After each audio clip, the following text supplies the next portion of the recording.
इस वीडियो ਦੇ ਵਿੱਚ ਅਸੀਂ ਇਹ ਸਮਝਣ ਦੀ ਕੋਸ਼ਿਸ਼ ਕਰਾਂਗੇ ਕਿ ਕਿਵੇਂ ਗੁਰੂ ਰਵਿਦਾਸ ਜੀ ਨੂੰ ਭਾਈ ਮਨੀ ਸਿੰਘ ਜੀ ਦੇ ਵਾਂਗੂ ਬੰਦ-ਬੰਦ ਕੱਟ ਕੇ ਸ਼ਹੀਦ ਕੀਤਾ ਗਿਆ। ਇਸ ਵੀਡੀਓ ਵਿੱਚ ਅਸੀਂ ਇਹ ਵੀ ਦੇਖਾਂਗੇ ਕਿ ਕਿਵੇਂ ਗੁਰੂ ਰਵਿਦਾਸ ਜੀ ਦੀ ਸ਼ਹੀਦੀ ਨੂੰ ਸਦੀਆਂ ਤੱਕ ਆਮ ਲੋਕਾਂ ਤੋਂ ਲੁਕੋ ਕੇ ਰੱਖਿਆ ਗਿਆ।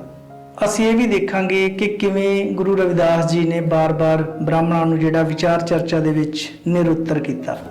19 ਵੱਡੇ ਰਿਸਰਚ ਪੇਪਰਾਂ ਦੇ ਵਿੱਚ ਗੁਰੂ ਰਵਿਦਾਸ ਜੀ ਦੇ 13 ਵੱਖ-ਵੱਖ ਨਾਮ ਸਾਨੂੰ ਵੇਖਣ ਨੂੰ ਮਿਲਦੇ ਆ। ਗਰੀਬ ਨਿਵਾਜ਼ ਗੁਸਈਆਂ ਮੇਰੇ ਮਾਥੇ ਛਤਰ ਧਰੇ, ਇਸ ਸ਼ਬਦ ਦੀ ਕਹਾਣੀ ਕੀ ਆ, ਕਿਵੇਂ ਗੁਰੂ ਸਾਹਿਬ ਦੀ ਵਡਿਆਈ ਜਿਹੜੀ ਆ ਉਹ ਸਾਰੇ ਆਮ ਲੋਕਾਂ ਦੇ ਸਾਹਮਣੇ ਆਈ, ਇਸ ਵੀਡੀਓ ਵਿੱਚ ਅਸੀਂ ਇਹ ਵੀ ਦੇਖਾਂਗੇ। ਬ੍ਰਾਹਮਣ ਕਿਵੇਂ ਪਹਿਲਾਂ ਫਿਜ਼ੀਕਲ ਅਟੈਕ ਕਰਦਾ ਹੈ ਤੇ ਬਾਅਦ ਵਿੱਚ ਮਾਨਸਿਕ ਅਟੈਕ ਕਰਦਾ ਹੈ, ਇਸ ਵੀਡੀਓ ਦੇ ਵਿੱਚ ਅਸੀਂ ਇਹ ਸਾਰਾ ਡਿਟੇਲ ਦੇ ਨਾਲ ਜਾਣਨ ਦੀ ਕੋਸ਼ਿਸ਼ ਕਰਾਂਗੇ ਕਿ ਕਿਵੇਂ ਬ੍ਰਾਹਮਣ ਇਨ ਬਿਨ ਚਾਣਕੇ ਨੀਤੀ ਨੂੰ ਫੋਲੋ ਕਰਦਾ ਹੈ। ਅਸੀਂ ਇਹ ਵੀ ਦੇਖਾਂਗੇ ਕਿ ਪਾਰਸ ਪੱਥਰ ਕੀ ਹੈ ਤੇ ਗੁਰੂ ਰਵਿਦਾਸ ਜੀ ਨੇ ਇਸ ਦੀ ਵਰਤੋਂ ਕਿਵੇਂ ਕੀਤੀ। ਅਸੀਂ ਡਿਟੇਲ ਨਾਲ ਜਾਣਨ ਦੀ ਕੋਸ਼ਿਸ਼ ਕਰਾਂਗੇ ਕਿ ਮੀਰਾਬਾਈ ਕੌਣ ਹੈ ਤੇ ਉਹ ਕਿਵੇਂ ਗੁਰੂ ਸਾਹਿਬ ਦੇ ਸੰਪਰਕ ਵਿੱਚ ਆਈ, ਕਿਵੇਂ ਉਹ ਬੁੱਤ ਪ੍ਰਸਤੀ ਨੂੰ ਛੱਡ ਕੇ ਕਿਵੇਂ ਸ਼ਬਦ ਦੇ ਨਾਲ ਉਹ ਜੁੜੀ। ਅਸੀਂ ਇਹ ਵੀ ਜਾਣਨ ਦੀ ਕੋਸ਼ਿਸ਼ ਕਰਾਂਗੇ ਕਿ ਕਿਵੇਂ ਰਾਮ ਨੇ ਸ਼ੰਭੂਕ ਦਾ ਕਤਲ ਕੀਤਾ, ਉਸ ਪਿੱਛੇ ਸਾਰੀ ਸੱਚਾਈ ਕੀ ਸੀ, ਸਾਰੀ ਕਹਾਣੀ ਕੀ ਸੀ, ਉਸ ਨੂੰ ਜਾਣਨ ਦੀ ਕੋਸ਼ਿਸ਼ ਵੀ ਅਸੀਂ ਇਸੇ ਵੀਡੀਓ ਦੇ ਵਿੱਚ ਕਰਾਂਗੇ। ਇਸੇ ਵੀਡੀਓ ਦੇ ਵਿੱਚ ਅਸੀਂ ਹੋਰ ਗੁਰੂ ਸਾਹਿਬ ਦੇ ਜੀਵਨ ਦੇ ਨਾਲ ਬਹੁਤ ਸਾਰੀਆਂ ਕਥਾਵਾਂ ਕਹਾਣੀਆਂ ਪ੍ਰਚਲਿਤ ਨੇ, ਉਹਨਾਂ ਨੂੰ ਅਸੀਂ ਗੁਰਬਾਣੀ ਦੇ ਆਧਾਰ ਤੇ ਸਮਝਣ ਦੀ ਕੋਸ਼ਿਸ਼ ਕਰਾਂਗੇ ਕਿ ਉਹਨਾਂ ਦੇ ਪਿੱਛੇ ਅਸਲ ਕਹਾਣੀ ਕੀ ਹੈ। ਵਾਹਿਗੁਰੂ ਜੀ ਕਾ ਖਾਲਸਾ, ਵਾਹਿਗੁਰੂ ਜੀ ਕੀ ਫਤਿਹ। ਦੋਸਤੋ, ਅੱਜ ਦੀ ਇਸ ਵੀਡੀਓ ਦੇ ਵਿੱਚ ਅਸੀਂ ਗੁਰੂ ਰਵਿਦਾਸ ਜੀ ਦੇ ਸਮੁੱਚੇ ਜੀਵਨ ਅਤੇ ਘਟਨਾਵਾਂ ਬਾਰੇ ਜਾਣਨ ਦੀ ਕੋਸ਼ਿਸ਼ ਕਰਾਂਗੇ। ਤਾਂ ਆਓ ਸਭ ਤੋਂ ਪਹਿਲਾਂ ਅਸੀਂ ਜਾਣਦੇ ਹਾਂ ਗੁਰੂ ਸਾਹਿਬ ਦੀ ਸ਼ਖਸੀਅਤ ਦੇ ਬਾਰੇ ਕਿ ਉਹਨਾਂ ਦੀ ਸ਼ਖਸੀਅਤ ਕਿਵੇਂ ਦੀ ਸੀ। ਗੁਰੂ ਰਵਿਦਾਸ ਜੀ ਭਾਰਤ ਦੇ ਮਹਾਨ ਸੰਤਾਂ ਮਹਾਂਪੁਰਸ਼ਾਂ ਦੇ ਵਿੱਚੋਂ ਇੱਕ ਸਨ। ਗੁਰੂ ਰਵਿਦਾਸ ਜੀ ਦੀ ਬਾਣੀ ਦਾ ਉਦੇਸ਼ ਬੜਾ ਉੱਚਾ ਤੇ ਸੁੱਚਾ ਤੇ ਬੜਾ ਰੂਹਾਨੀ ਹੈ। ਗੁਰੂ ਰਵਿਦਾਸ ਜੀ ਦੇ ਜੀਵਨ ਦੇ ਬਾਰੇ ਸਾਨੂੰ ਬਹੁਤ ਘੱਟ ਇਤਿਹਾਸਿਕ ਸਮੱਗਰੀ ਮਿਲਦੀ ਹੈ, ਪਰ ਪਿਛਲੇ ਕੁਝ ਸਮੇਂ ਤੋਂ ਇਤਿਹਾਸਕਾਰਾਂ ਤੇ ਵਿਦਵਾਨ ਖੋਜੀਆਂ ਨੇ ਗੁਰੂ ਜੀ ਦੀ ਪਵਿੱਤਰ ਬਾਣੀ ਅਤੇ ਸੋਮਿਆਂ ਉੱਪਰ ਵਿਚਾਰ ਕਰਕੇ ਉਹਨਾਂ ਦੇ ਜਨਮ ਸਥਾਨ ਅਤੇ ਕੁੱਲ ਅਤੇ ਕਿੱਤੇ ਬਾਰੇ ਸਪਸ਼ਟ ਜਾਣਕਾਰੀ ਦੇਣ ਤੋਂ ਇਲਾਵਾ ਇਹ ਵੀ ਸਿੱਧ ਕਰ ਦਿੱਤਾ ਹੈ ਕਿ ਗੁਰੂ ਰਵਿਦਾਸ ਜੀ ਦਾ ਜੀਵਨ ਲਾਸਾਨੀ, ਗੌਰਵਮਈ ਅਤੇ ਵਿਲੱਖਣ ਸੀ। ਉਹਨਾਂ ਦੀ ਸਮੁੱਚੀ ਬਾਣੀ ਦੇ ਆਧਾਰ ਤੇ ਅਸੀਂ ਇਹ ਕਹਿ ਸਕਦੇ ਹਾਂ ਕਿ ਉਹਨਾਂ ਦੇ ਉਪਦੇਸ਼ ਸਮੁੱਚੀ ਮਾਨਵਤਾ ਵਾਸਤੇ ਸਨ ਅਤੇ ਉਹ ਇੱਕ ਨਿਰਾਕਾਰ ਦੇ ਉਪਾਸਕ ਸਨ। ਗੁਰੂ ਰਵਿਦਾਸ ਜੀ ਨੇ ਧਰਤੀ ਦੇ ਉੱਪਰ ਅਜਿਹੇ ਸਮੇਂ ਦੇ ਵਿੱਚ ਪ੍ਰਕਾਸ਼ ਧਾਰਿਆ ਜਦੋਂ ਸਮੁੱਚੀ ਮਾਨਵਤਾ ਜਿਹੜੀ ਸੀ ਉਹ ਜਾਤ-ਪਾਤ ਅਤੇ ਅਗਿਆਨਤਾ ਦੇ ਹਨੇਰੇ ਦੇ ਵਿੱਚ ਡੁੱਬੀ ਹੋਈ ਸੀ। ਗੁਰੂ ਰਵਿਦਾਸ ਜੀ ਗਰੀਬ, ਦਲਿਤ ਤੇ ਲਤਾੜੇ ਹੋਏ ਲੋਕਾਂ ਵਾਸਤੇ ਇੱਕ ਮਸੀਹਾ ਬਣ ਕੇ ਆਏ। ਆਪ ਜੀ ਨੇ ਜਿੱਥੇ ਬ੍ਰਾਹਮਣਵਾਦੀ ਪਰੰਪਰਾ ਨੂੰ ਮੰਨਣ ਤੋਂ ਇਨਕਾਰ ਕੀਤਾ, ਉੱਥੇ ਆਪ ਜੀ ਨੇ ਬੁੱਤ ਪ੍ਰਸਤੀ ਨੂੰ ਵੀ ਮੰਨਣ ਤੋਂ ਸਾਫ਼ ਮਨਾ ਕਰ ਦਿੱਤਾ। ਆਪ ਜੀ ਨੇ ਆਪਣੇ ਅਨੁਯਾਈਆਂ ਨੂੰ ਬੁੱਤ ਪ੍ਰਸਤੀ ਤੋਂ ਵਰਜਿਆ ਅਤੇ ਇੱਕ ਪ੍ਰਮਾਤਮਾ, ਇੱਕ ਪਰਮੇਸ਼ਰ, ਅਕਾਲ ਪੁਰਖ ਦੇ ਨਾਲ ਜੁੜਨ ਦਾ ਸੰਦੇਸ਼ ਦਿੱਤਾ। ਅਜੋਕੀ ਖੋਜ ਇਹ ਸਾਬਤ ਕਰਦੀ ਹੈ ਕਿ ਗੁਰੂ ਰਵਿਦਾਸ ਜੀ ਦਾ ਝੁਕਾਅ ਬਚਪਨ ਤੋਂ ਹੀ ਪਰਮਾਰਥ ਵਾਲੇ ਕੰਮਾਂ ਦੇ ਵੱਲ ਵੱਧ ਸੀ। ਸ਼ੁਰੂ ਤੋਂ ਹੀ ਗੁਰੂ ਜੀ ਨੂੰ ਸੰਤਾਂ ਤੇ ਮਹਾਤਮਾਵਾਂ ਦੀ ਸੰਗਤ ਦੇ ਵਿੱਚ ਵਿਚਰਨਾ ਜ਼ਿਆਦਾ ਵਧੀਆ ਲੱਗਦਾ ਸੀ। ਉਹਨਾਂ ਦੇ ਹਿਰਦੇ ਵਿੱਚ ਨਿਰਾਕਾਰ ਪਰਮਾਤਮਾ ਪ੍ਰਤੀ ਸੱਚੀ ਸ਼ਰਧਾ ਤੇ ਵਿਸ਼ੇਸ਼ ਭਗਤੀ ਭਾਵ ਸੀ। ਗੁਰੂ ਅਰਜਨ ਦੇਵ ਜੀ ਨੇ ਗੁਰੂ ਰਵਿਦਾਸ ਜੀ ਦੇ 40 ਸ਼ਬਦ ਸ੍ਰੀ ਗੁਰੂ ਗ੍ਰੰਥ ਸਾਹਿਬ ਜੀ ਦੇ ਵਿੱਚ 16 ਰਾਗਾਂ ਦੇ ਵਿੱਚ ਦਰਜ ਕੀਤੇ ਹਨ। ਉਹਨਾਂ ਦੀ ਸਮੁੱਚੀ ਬਾਣੀ ਅਧਿਆਤਮਕ ਗਿਆਨ ਦਾ ਭੰਡਾਰ ਹੈ। ਗੁਰੂ ਸਾਹਿਬ ਦੇ ਜੀਵਨ ਬਾਰੇ ਸਾਨੂੰ 19 ਰਿਸਰਚ ਪੇਪਰ ਮਿਲਦੇ ਆ। ਇਹਨਾਂ ਦੇ ਵਿੱਚ ਅਸੀਂ ਰਿਸਰਚ ਪੇਪਰਾਂ ਦੀ ਗੱਲ ਕਰ ਰਹੇ ਹਾਂ, ਆਮ ਕਿਤਾਬਾਂ ਦੀ ਗੱਲ ਨਹੀਂ ਕਰ ਰਹੇ। ਉਹਨਾਂ ਦੀ ਗਿਣਤੀ ਤਾਂ ਸੈਂਕੜਿਆਂ ਦੇ ਵਿੱਚ, ਹਜ਼ਾਰਾਂ ਦੇ ਵਿੱਚ ਹੋ ਸਕਦੀ ਆ। ਮੇਨ 19 ਰਿਸਰਚ ਪੇਪਰ ਸਾਨੂੰ ਮਿਲਦੇ ਆ, ਜਿਨ੍ਹਾਂ ਦੇ ਵਿੱਚ ਇੱਕ ਦੋ ਨੂੰ ਛੱਡ ਕੇ ਬਾਕੀਆਂ ਦੇ ਵਿੱਚ ਗੁਰੂ ਸਾਹਿਬ ਦੇ ਜਨਮ ਸਥਾਨ ਜਿਹੜੇ ਆ ਉਹਦੀ ਜਾਣਕਾਰੀ ਇੱਕ ਨਹੀਂ ਹੈ। ਗੁਰੂ ਸਾਹਿਬ ਦੇ ਨਾਵਾਂ ਦੀ ਜਾਣਕਾਰੀ ਜਿਹੜੀ ਆ ਉਹ ਇੱਕ ਨਹੀਂ ਹੈ। ਇਹਨਾਂ ਦੇ ਵਿੱਚ ਕਿਸੇ 2-3 ਨੂੰ ਛੱਡ ਕੇ ਬਾਕੀਆਂ ਦੇ ਵਿੱਚ ਮਾਤਾ ਪਿਤਾ ਦਾ ਨਾਮ ਇੱਕ ਨਹੀਂ ਹੈ। 2-3 ਨੂੰ ਛੱਡ ਕੇ ਜਨਮ ਸਥਾਨ ਇੱਕ ਨਹੀਂ ਹੈ। ਇਹਨਾਂ ਰਿਸਰਚ ਪੇਪਰਾਂ ਦੇ ਵਿੱਚ ਜਨਮ ਦਾ ਸਥਾਨ ਵੱਖੋ ਵੱਖਰਾ ਹੈ। ਗੁਰੂ ਸਾਹਿਬ ਦੀ ਉਮਰ ਵੀ ਜਿਹੜੀ ਆ ਉਹ 101 ਸਾਲ ਤੋਂ ਲੈ ਕੇ 147 ਸਾਲ ਤੱਕ ਵੱਖ-ਵੱਖ ਜਿਹੜੇ ਆ ਉਹ ਇਤਿਹਾਸਕਾਰ ਤੇ ਵਿਦਵਾਨ ਇਹਨਾਂ ਦੀ ਉਮਰ ਵੱਖ-ਵੱਖ ਦੱਸਦੇ ਆ। 19 ਦੇ ਵਿੱਚੋਂ 12 ਰਿਸਰਚ ਪੇਪਰਾਂ ਦੇ ਵਿੱਚ ਮਾਂ-ਬਾਪ यानी कि वल्दियत के बारे सानू कोई जानकारी नहीं मिलती। गुरु रविदास जी के सानू 13 ਵੱਖ-ਵੱਖ नाम मिलते आ। उन्हां दे विच रेदास, रविदास, रेवदास, रवदास, रामदास, रीमदास, इस तरह करके सानू इन्हां दे विच 13 ਵੱਖ-ਵੱਖ तरह के नाम जिहड़े आ ओह मिलते आ। इन्हां सारे स्रोतां नूं इकट्ठिया करके एक मत हो के ये गल कही जा सकती है कि उन्हां दे पिता जी का नाम संतोखा जी सी ते माता जी का नाम कुरबिनिया सी। सरदार कान सिंह नाभा ਅਤੇ सरदार शमशेर सिंह अशोक की बहुत मेहनत सदका असी इस सिट्टे ते पहुंचे हाँ कि गुरु रविदास जी का जन्म 1456 ईस्वी मन्निया गया है, निर्धारित किया गया है। इस तो बाद उन्हां दे जन्म स्थान की भी जिहड़ी सानू एक मुश्किल वेखण नूं आई। 4 स्रोत कहते हैं कि गुरु साहब का जन्म जिहड़ा है वो मेवाड़ दे विच होया। 3 स्रोत कहते हैं कि उन्हां दा जन्म जिहड़ा है वो काशी दे विच होया, बनारस विच होया। 4 स्रोत कहते हैं कि बनारस के कोले पिंड मंडेर विखे होया। किसी भी महापुरुष के जीवन नूं जानन वास्ते 4 गल्लां बड़ियां अहम हुंदियां आ, जिन्हां विच नाम, परिवार, जन्म तरीक ते जन्म स्थान। यह 4 गल्लां बड़ियां अहम हुंदियां किसी भी महापुरुष के जीवन नूं जानन वास्ते।